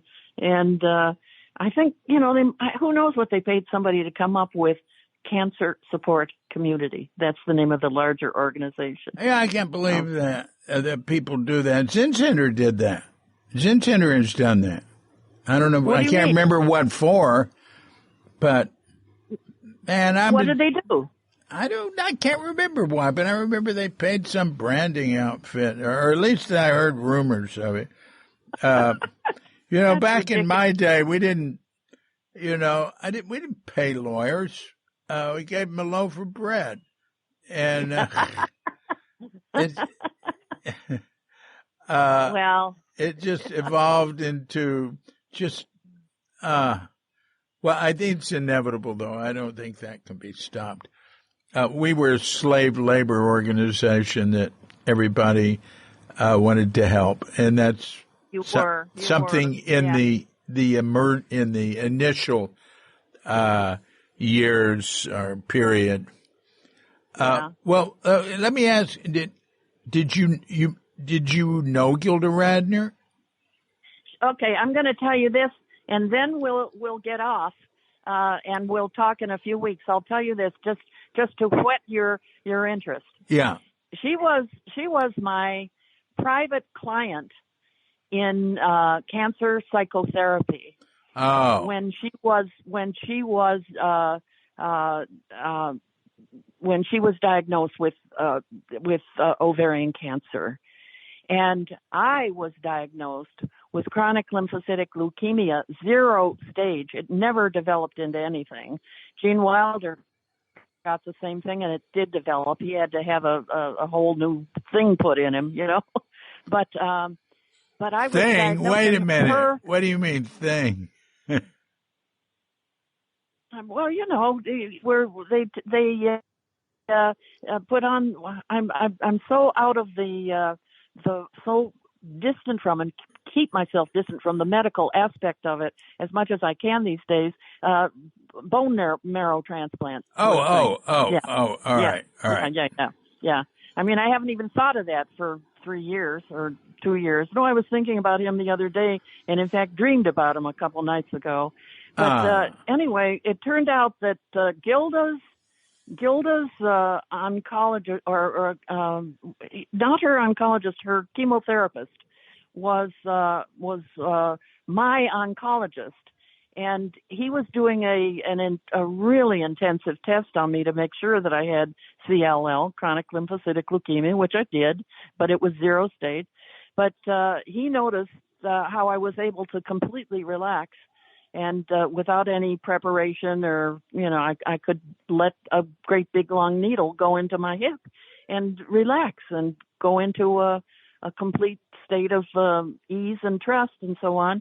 And he said to me, I have a patient who I think could learn something about meditation from you. And I'm going to ask her if you're willing, if she'd like to work with you. And I said, go ahead, have her call me. And if she wants to, I'll work with her. And her book, It's Always Something, has a lot about our relationship as we work together and what she learned about how to live with not knowing whether you're going to live or die in the next minute. Oh, wow. I loved Gilda Radner. And Gene Wilder too. Yes. But they're both wonderful people. Wonderful people, both of them. Yeah. I think about Gilda Radner. David. I think about her, some of those Saturday Night Live skits and stuff. It's Always Something, that was great. Okay. That's the name of her book. Yeah. You know what? It doesn't matter how many times I see her stuff, I break out laughing. I know what the darn line is going to be, and I still laugh. Yeah, she was great. She was just wonderful. But anyway, that's something we'll talk about next time. In a few weeks, we'll talk. But hey, do me a favor and you get hold of me. Tell me when you're ready. Okay, I'll do that. Yeah. I won't forget. I'll do it. All right. Well, this is fun. I enjoyed talking with you. And I, with you, I appreciate very much your interest in what I have to say here, and I hope you're doing a lot of this with the old students from Tassajara days. I'm talking tomorrow to Ed Brown's older brother, who came to Zen Center in like '64, and it's the reason Ed Brown came there. And I talked to older ones, but I talked to a very wide range of people. I'm actually just interested in ordinary people. I'm not aiming at the cognoscenti. You know what I mean? I certainly know what you mean, though. That's good. Because as we agreed at the very beginning of this conversation, David, I remember saying to you, if you look at anybody's life, it's full of adventure. That's right. All right. Yeah. Okay, my dear. All right. Take care. That's great. And good luck with, your upcoming conference meetings. Thanks a lot. Thanks a lot. Thanks for everything. All right. Take care. Bye-bye. Bye-bye. So that's the end of the first phone call I had with Joanne. And then 2 months later, I called her back. And here we go with that. Hey, Joanna here. Good day. You're calling from Bali. Yeah. Yeah. How you doing? Okay, how about you? All right. All right. Did you say you were drying your hair? I don't know what the heck I was saying. Who knows? Who knows? But this is such an insane time for me because I've been harassed by a guy, and it takes its toll. But anyway, should we finish our talk right now? Yeah. Let's do it. All right. Good. So how are you doing? Well, apart from the fact that this guy from high school is chasing me and, totally inappropriately, it's called harassing, but he wants to have some fantasy developed from his high school days. Oh, you mean he's got a crush on you? He had a crush on me, sweetie pie, Yeah, he had a crush on me, evidently. No, And, you said had. It sounds like he has in the present tense. Yeah, it's like he never got rid of it, So, oh, well, how flattering. Yeah. Well, but you know what? There's something a little inappropriate and dreamlike, and all about that stuff. Oh yeah. So, it was kind of nice to have somebody reach out after all those years, but it clearly became inappropriate. So anyway, here's the thing. Today, I wrote to him and said, "No more. Don't send me anything. Don't be in touch." So that's it. But I'm still feeling sort of the impact of that. And I had a very nice cancer support community Gilda's Club meeting with some of the guys who were running it today. So that was good. And I just was out looking at the beautiful views from my I had a hot orange juice thing. I don't know that will have much impact on what I have to say to you. I don't think so.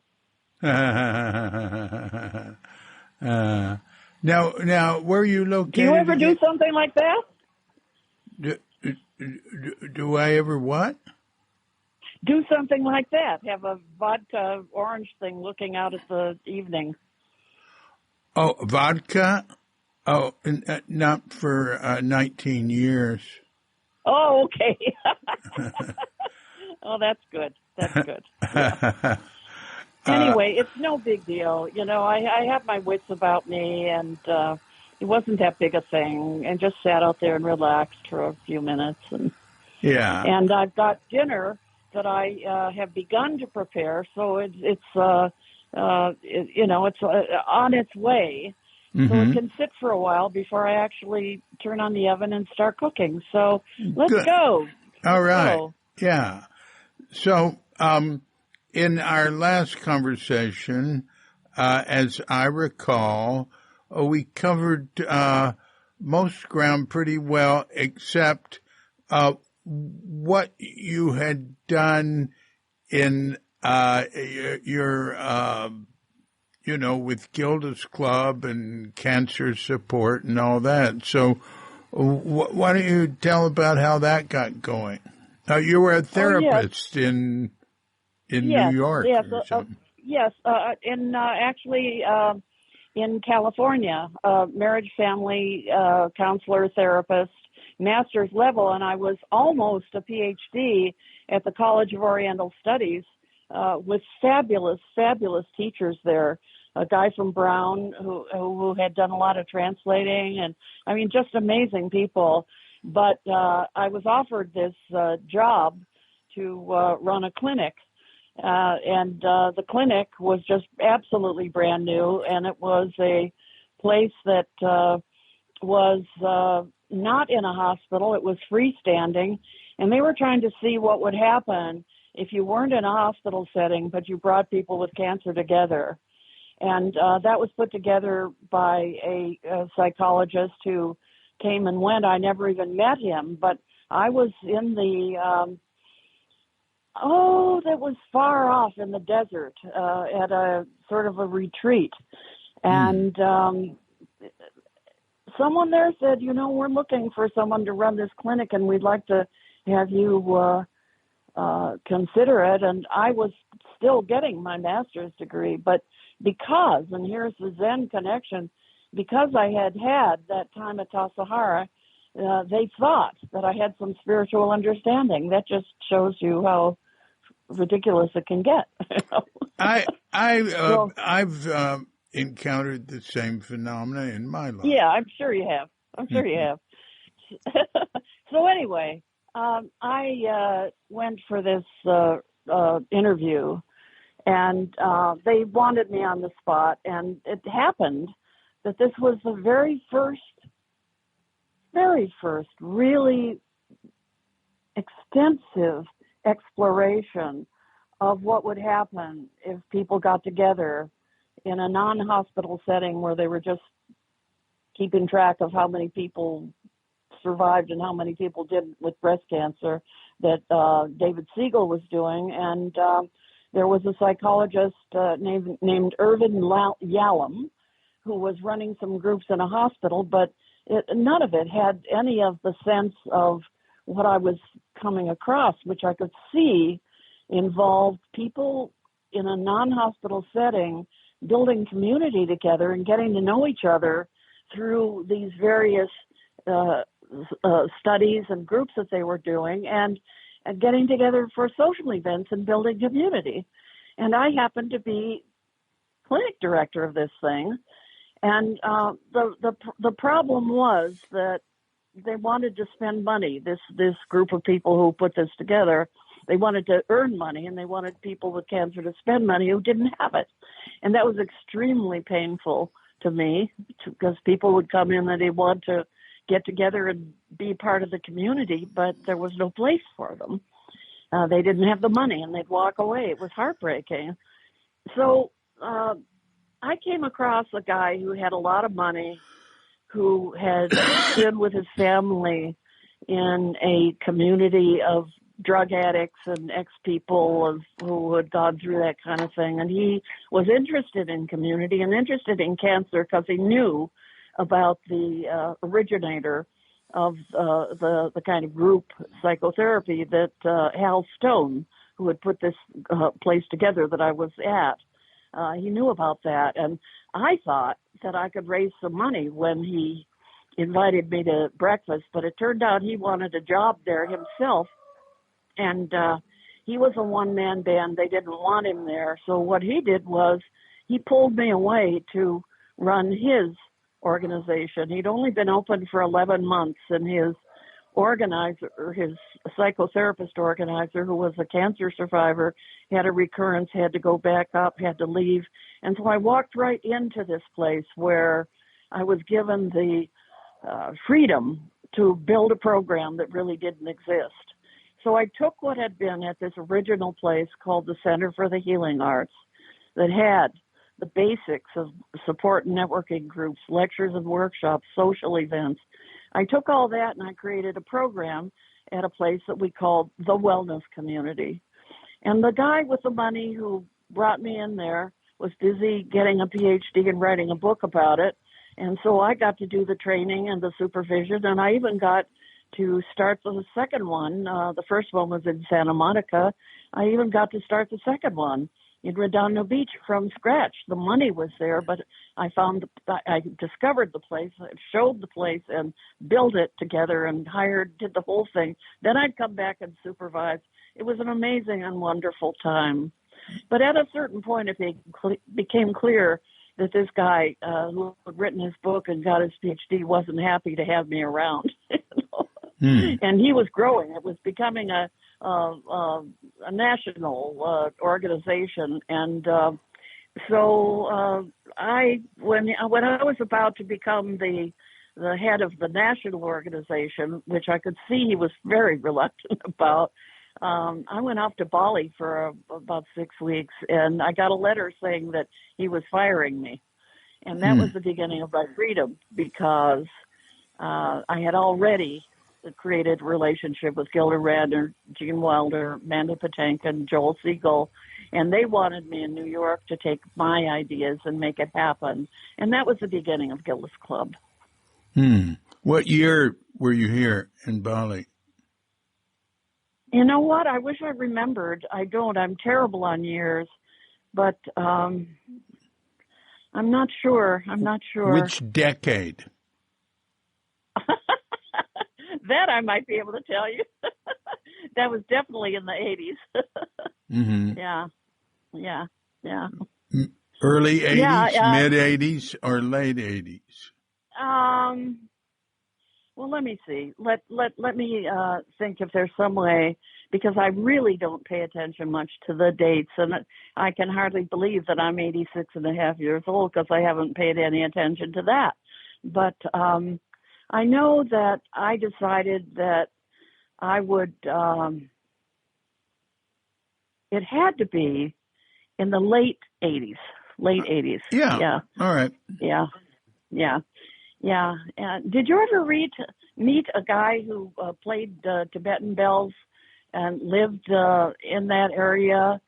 And I think he also lived in Australia part of the time. Chris Campbell. Oh, I was here in '92, but I don't remember that. Yeah, well, I don't know where he is now, but he did some one. He was at the Center for the Healing Arts, which was the name of the first place where it was the clinic director. And I heard about him, and then I bumped into him when I was in Bali. Oh, just bumped into him. One neat. of those things. Well, how did you know Gilda Radner and Gene Wilder, and who else did you say? It was also Joel Siegel and Mandy Patinkin. And now, who are they? Who are they? Joel Siegel was the ABC TV movie critic. And Mandy Patinkin is actually extremely well known. He's been on all kinds of television stuff, and he and his wife Catherine Grody have a podcast that's extremely popular right now, where the two of them kind of play together. What's he known for? What's he known for? Well, he's an actor and a singer. In fact, he was in Barbra Streisand's movie where, amazingly, she played the singer and she never had him sing. And he was a great, great, great singer. So Mandy Patinkin, Patinkin. But I knew them for years because the story there is that, well, first in terms of Gilda and Jean, your question there, is that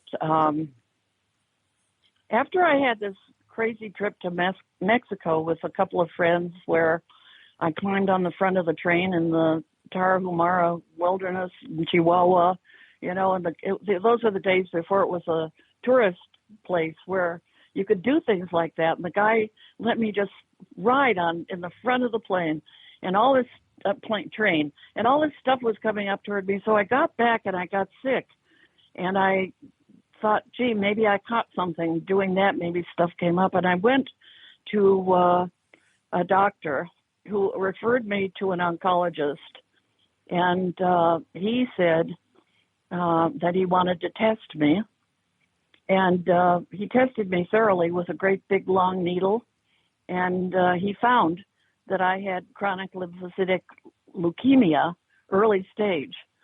And when he tested me, he saw that because I'd been working with people with cancer, wanted to just relax and see what it felt like to have a needle go in and to relax and see what it could be, what it meant. And he was impressed by that and said, I have a client who could really learn from you how to relax and be at ease with all this stuff, with whatever you've learned with meditation. Maybe you could help her. And that was Gilda Radner. he was Gilda Radner's oncologist. He was giving her the chemotherapy. He was her chemotherapist. Mm. And did you have chemotherapy? No, because I had 0 stage and it never developed. And what's interesting is that Gene Wilder contracted or grew or developed 0 stage chronic lymphocytic leukemia, and he unfortunately it can morph into something serious. So he actually had to have a bone marrow transplant at Memorial Sloan Kettering. But for me, it never developed anywhere. But this doctor, he said, well, this is a definitive test, and you have CLL, and we'll see, we'll watch it, because at 0 stage, it's asymptomatic. Yeah. So at 0 stage CLL, which as far as Gilda was concerned meant I had cancer, he told her about me, and I said, if she wants to call me, I'll be happy to get together and work with her, not at the facility where I was working at that point, but as a one-to-one psychotherapy patient. And she did call me, and it was right after her first initial surgery, and she writes about it in her book, It's Always Something. She writes about how we met and what our relationship was, and how I taught her how to live with what I called delicious ambiguity, you know? So she and I worked together, and of course, I got to know Gene, and then Mandy Patinkin was appearing on Broadway, and a friend of mine in L.A. went backstage with an actor to visit him after his show, and saw that he had a sign on his door that referenced delicious ambiguity, how to live with that. And she said, oh, gosh, a friend of mine coined that phrase. He wanted to know more about it because he looked at that every time he went on the stage, knowing that anything could happen as an actor. Anything could happen. And so he was willing to live with that, and he wanted to meet me. And I went to New York, and we met and became friends. So he was one of my supporters, too. And then Joel Siegel had a wife who had died of cancer, and he knew about my work, and he sought me out. So I had a group of people when I came to New York who were interested in supporting my ideas and what I was trying to do, and it was just a takeoff from there. Incredibly good luck. So you went to New York. Yep. They said it was that date I remember. It was 91, and I remember that Bush was going into, there was that war going on right there where they tried to stop the thing going into Kuwait. And I decided that I was going to move there and do it, and I did. And I went into a little apartment, sight unseen, at 103rd Riverside Drive for $1,000 a month, and went for it. And it just was incredibly good luck all the way. Yeah. It took me about 4 years to raise the money to buy the building and set it up. And set what up? Set the whole program up, the whole thing. Please describe the program, and remind me of the name. It's called Gilda's Club, named for Gilda. Joel Siegel and I figured this one out because we were talking about what to name it, and we felt that it had something to do with Gilda. We weren't sure what, but he reminded me that one of the, a comedian had said that he would never join a club that would have him as a member. That's Groucho Marx. Groucho. That's right, Groucho. So Groucho had said that, and so we took that and we said that Gilda had basically said that. We turned it to our own purpose and started Gilda's Club with a little bit of a chuckle. But Gilda had said that having membership gave her membership that having cancer gave her membership in an elite club she'd rather not belong to. And so we called it Gilda's Club. Oh, and I said, that's good. Yeah. Isn't that fun? And she was still alive when you founded it. Yes, she was. No. That was after her death. No. Oh. That was after. She never knew. If you ever get a chance, I'm sure it's online. Her book, It's Always Something, writes about how she learned that she may or may not survive, but that delicious ambiguity had helped her to understand that there aren't answers to everything. But I did see her through her death, and it was terribly disappointing. But they had not understood, and they still don't understand a whole lot about ovarian cancer. It can be not easily diagnosed and not readily treated. Yeah.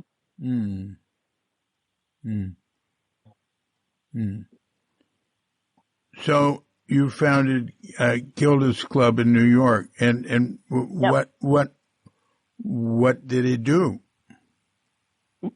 Well, what it did was it made a terrific connection with the publisher of People magazine, and who later became the head of Time Inc. And it happened that a psychotherapist who knew about it and was a friend of hers, a neighbor of hers, told her about it. And she said, well, gee, one of my workers just had a child die of cancer. What can I do? I've got to do something. And so she invited me for lunch at Time Inc. And I instantly had $1 million founder. And I mean, it was like that. What was it about Gilda's Club that they liked? What did Gilda's Club do? Well, here's what it was. It was the idea that social and emotional support are as important as medical care when cancer is in the family. Mm-hmm. And that social and emotional support are part of a very complex matrix of care that includes medical stuff, social services, financial help, all this kind of stuff. But we were social and emotional support. And we wanted it to be free of charge because, as I put it, you can't charge for what's freely given person to person. And how was it given freely person to person? Because I wanted to create a community, a free-standing, non-medical community in a building where people would get together and do all the things that I mentioned before, the social and emotional support that involved groups and lectures and workshops and teachings and social events and so on. And they would get together and they would be there for one another and build community. And it would be complete and utter respect for themselves as, quotes, the experts who knew from their direct experience what it was like. So in this non-medical building, which we found, there's a story around that, and it was magical finding it down on, was looking with an architect who was a volunteer, and we were looking for a building because People magazine had told me to spend $1 million for a magazine, for a venue. And we walked into a building, and there on the floor of this building was a rubber mat that had the initials GC. So we said to each other, well, it looks like we're in Gilda's Club. Well, it was a building that had been a furniture showroom for many years by a furniture show person named Gaetano Cardarelli. And, that's fun, huh? Yeah. Gilda's Club.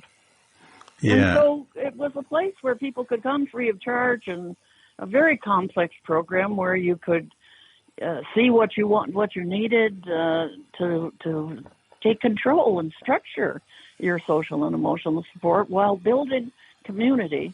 And I had to train the psychotherapists so that they would not be intervening and giving all the answers, but would be facilitating people who were living with this, not just people in treatment, but families and friends and children and teenagers as time went on, they would not intervene, but they would encourage and facilitate people being there for one another.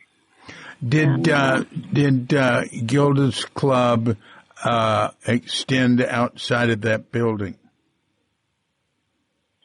Oh my gosh! Well, I was barely open, and people all over the country wanted it, and gave all kinds of money and started all kinds of things.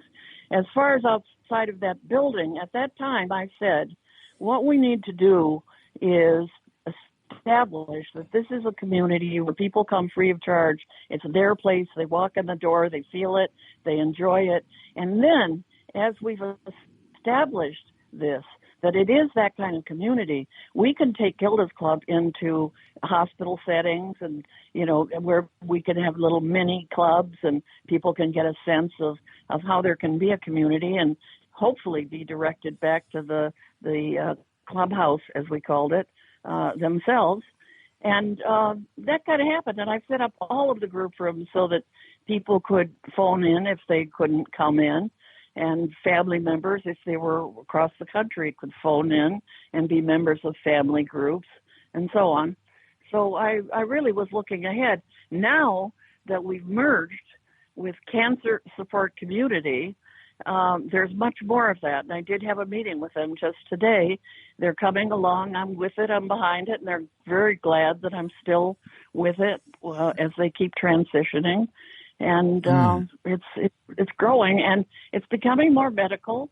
I went to I first got on a plane a few weeks ago to just the beginning of August to go to a meeting in Washington, an annual leadership meeting for Cancer Support Community, Gilda's Club. They use both those names.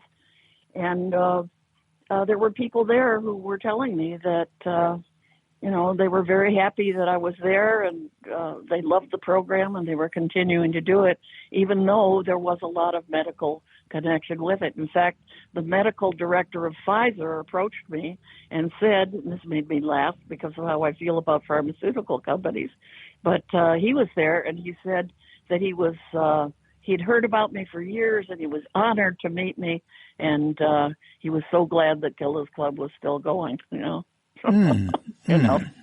that's great. That's great. Yeah. Ah. Yeah. So I want to tell you, David, that I came across, my son was visiting recently, and he picked up a book. I told him he could take, I have tons and tons of Buddhist books that I started collecting very, very early on. And he found one by Suzuki Roshi called Not Always So. Yeah. And I decided to reread that before I told him to take it with him and enjoy it, and I'd replace my copy. And I want to tell you, that turns out to be the most amazing, wonderful book that he put together, or of his, I guess, Ed Brown. Ed Brown put it together from lectures Suzuki given. I mean, Ed did that like in the 90s or long back. Yeah. Yeah. Yeah. Well, the things that Suzuki Roshi had to say in that book really resonated for me. So I just recently, my son was here a couple of weeks ago, went deeply into that and just felt my connection with Zen again. I do sit every day, and that's part of my practice. That's that's never going to stop. And I have Suzuki Roshi's picture up, along with everything else that I have in the little shrine corner I have. And I look at him every day and relate to him, and send him prayers for Zen Center, Tassajara, all of it, Oh, that's wonderful. That's wonderful. Yeah. Well, that's a wonderful place to conclude, unless you have something else you'd like to add. No, I don't. To me, I just wanted to respond what you're looking for. You know, what you ask, what you talk about with people, and Yeah. I'm not sure what you'll do with it, or what happens to it, but I'll tell you what I'll do. Well, I felt we had a pretty complete story from you of your path, except you hadn't told about your work with Gilda's Club and Cancer Support Group. So I wanted that, and so I will combine the first one and this one. If it's too long, I'll divide them into two podcasts. I won't do much editing at all. I'll use AI to transcribe it, and I'll read through it quickly and look for anything that should be cut. And I don't think there will be, but we'll see. Any stumbling places. And then I'll go over I'll actually look at it. I'll go over the waveform and look for any problems, and I'll listen to the beginning and the end and randomly here and there, and then I'll put on an introduction and an intro and an outro, and I'll upload it as a Cuke podcast. Okay. Well, you're more than welcome to it. I'll tell you, I've said this to you. I am a 100,000% admirer of you and your work and what you've done. And I remember seeing you dashing around at Tassajara, I remember it very clearly, Well, I remember you from Tassajara, too. Yeah. Yeah. Mm. It was, that was quite a remarkable time. We were so fortunate. The very last days of Suzuki Roshi there. Well, 5 years. Yeah. Last 5 years. Yeah, indeed. And actually sort of the fruition of his trip to America. Happened in those 5 years, because he wanted, he talked about planting Buddhism, or as it would be planting his lineage in America, and with Tassajara and the city center, there was a very firm planting, and many teachers have come out of that, even if Tassajara and the city center don't survive forever. This lineage and the waves that were created from it will benefit many beings. But as Buddhism teaches, it also will fade away. Oh, I went to a Tibetan Buddhist retreat at L'Herbling in the south of France. Mm-hmm. I've been there just 2 or 3 times because I haven't had time, and my master there, the Tibetan Sogyal Rinpoche, asked me if I would work with him, and I said I would, but I knew that I couldn't, except that I was going to do this Gilda's Club stuff. It was too late. I couldn't serve him in the way that many of his people had done. But I remember being there and it being very clear that there was going to be something that was going to go away. And it was a vision that I had sitting in that great big huge shrine room. It was a vision where I suddenly saw that not only he, the teacher, would disappear, as of course he did. He's been gone for 4 years now, and we just did his parinirvana celebration. 4 years, and still we don't know if someone else is going to come. But I saw that he disappeared, and I saw that the Dharma would disappear, and this was not a sense of destruction or horrific loss. It was just the natural culmination of what was going to be happening. Yeah. I saw then the Dharma would disappear.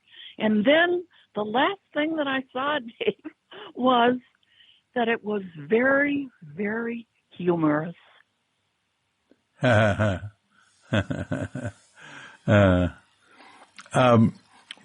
Suzuki Roshi said that when Buddha gave his first talk, that Buddhism was already there. That he was just telling about it. So when Buddhism and the Dharma disappear, it's only the shadow of it actually that disappears. It's unaffected. But the teaching, the awareness of it comes and goes. That's what they talk about, and then another Buddha will appear. I take everything as myth in a way, Yeah. And that was exactly it. Yes, it was not that the basic awareness Rigpa Dharmakaya was going to disappear. It's not that the basic ground of awareness was going to disappear.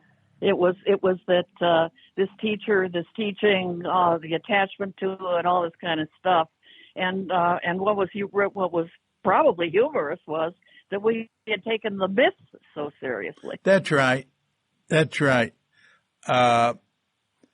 People can't help but do it. Right. Right. Take things literally, and start worshiping. Start worshiping graven images.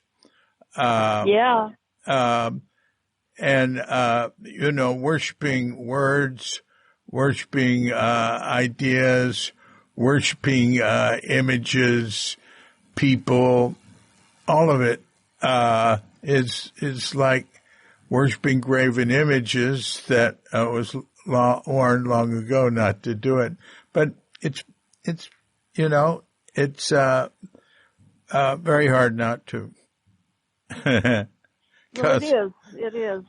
Because there's nothing, to hold on to. There's nothing to, it's like you want to hold on to something. And, anyway. But of course, holding on to nothing is where freedom is, of course. Right.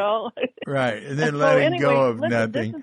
But, I want to say this to a Zen student, and by the way, I just called myself a student of Buddhism. I'm not a Buddhist. I don't know what that is anyway. That's right. That's what I say too.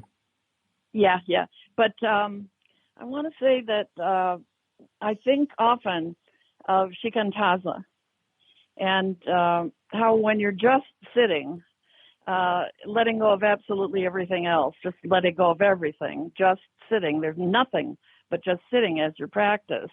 And you let go of your mind, you let go of your thinking, you let go of everything, and then there's just pure awareness and, again, the Dharmakaya awareness, wonder of it all, the loveliness of it all that's absolutely beyond any description whatsoever. Well, this Tibetan practice that I do ties in completely with shikantaza.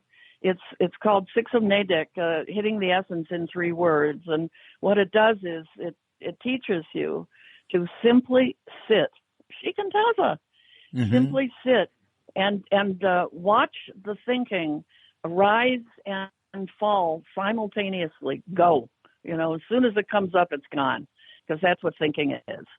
And then bring that into your everyday life. And so I sit, bringing together my origins with beloved Suzuki Roshi. I look at his picture and I cry, with love, and gratitude. But I've had such good luck to bring them together. In this way. And I watched Sogyal Rinpoche bring them together.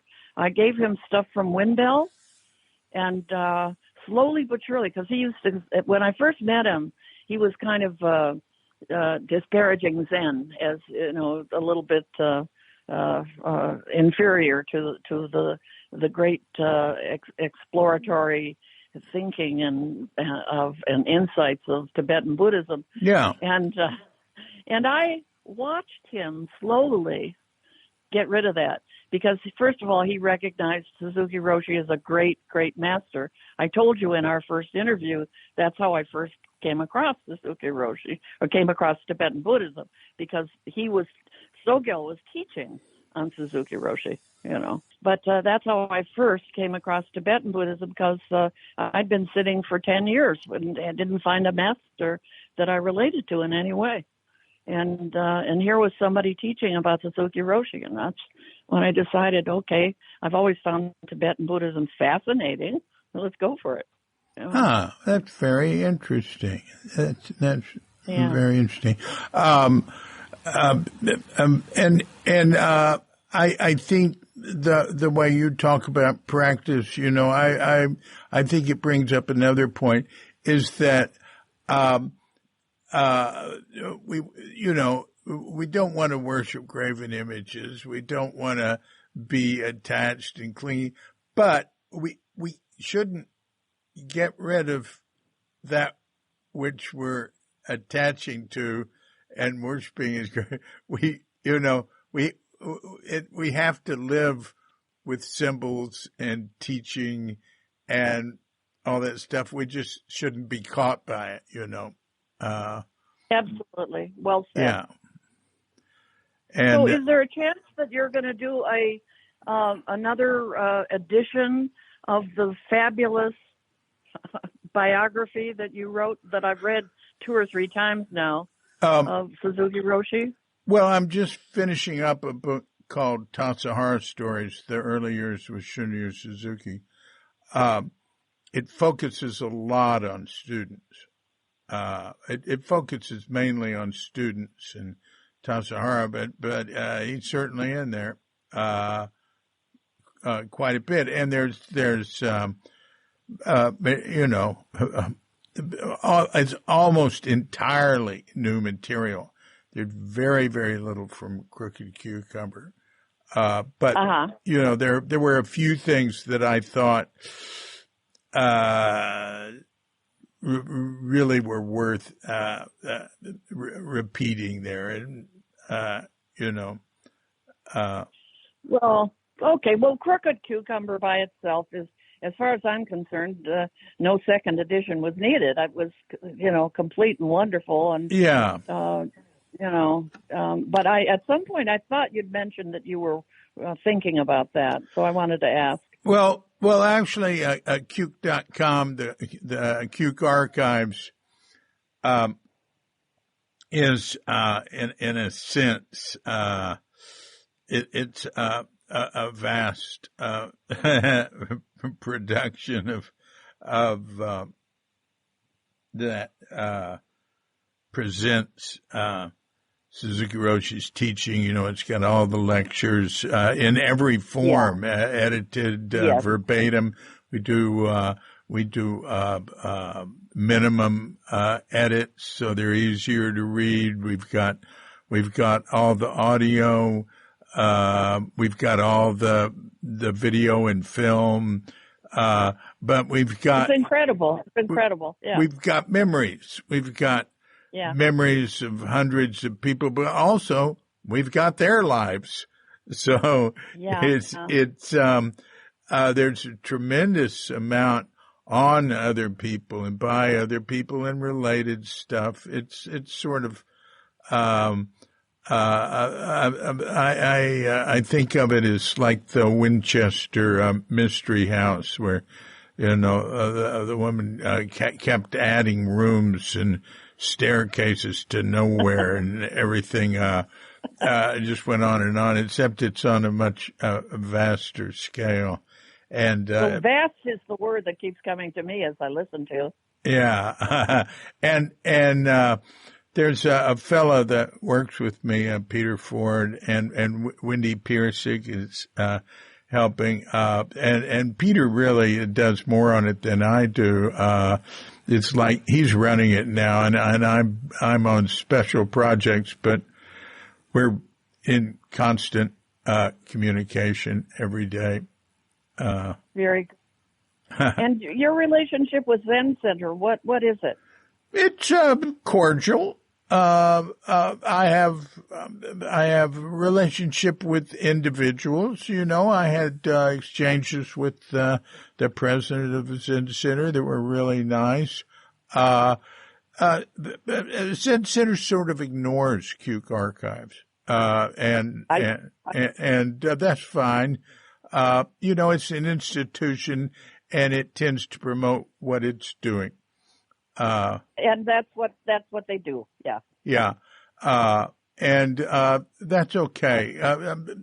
Cuke Archives is just an it's a resource, you know, so that's fine. Yeah. Well, what you're doing is vast. It's incredible, and I thank you for it. And honestly, a privilege to be a little sliver piece of something in it myself. So I thank you for including me. Well, yeah. Well, I thank you. Fascinating. I really, really enjoyed it, and I've appreciated your support and communicating with you on and off through the years, and I'm extremely impressed with what you've done and what you keep doing. You're inspiring. And people tell me, listen, I have a lot of people say that they're just as inspired by the people in Cuke Archives. They read the interviews, or they read A Brief Memory, or whatever, the podcasts. There's over 150 podcasts with people who knew Suzuki Roshi, studied with him, or who came later, were involved in one way or another, and some who didn't know him, but it's sort of these waves just go out, and there's no place where it really there's no dividing line where what's part of it and what isn't. I hear you. Yeah. Okay. All right. Well, you take care. Well, thanks a lot. And you too. Thank you. And who knows, if I ever get to Bali again, old stomping ground of mine, I'll look you up. Yeah, I do. Well, you'll be shocked. You might have to get here through a traffic jam, but it's you have to get through there through what? I said there's a lot of traffic. Very small roads. You know what? You're right. I take it back. I'm not going to go back to Bali. I was there when it was a perfect place to be. Yeah. And you have settled. You've got yourself and your compound, your life there, so that you can do well in it.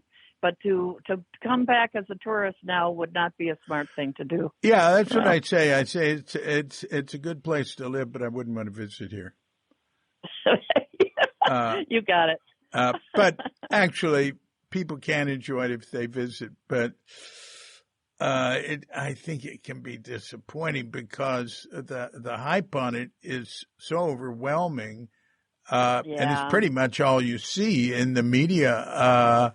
Is the ideal picture,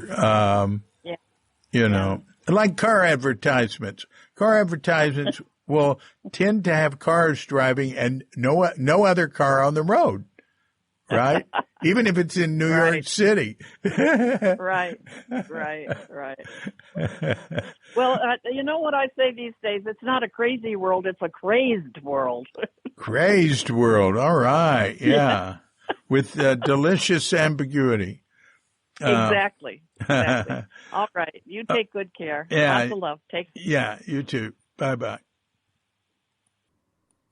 So thanks a lot, Joanna Bull.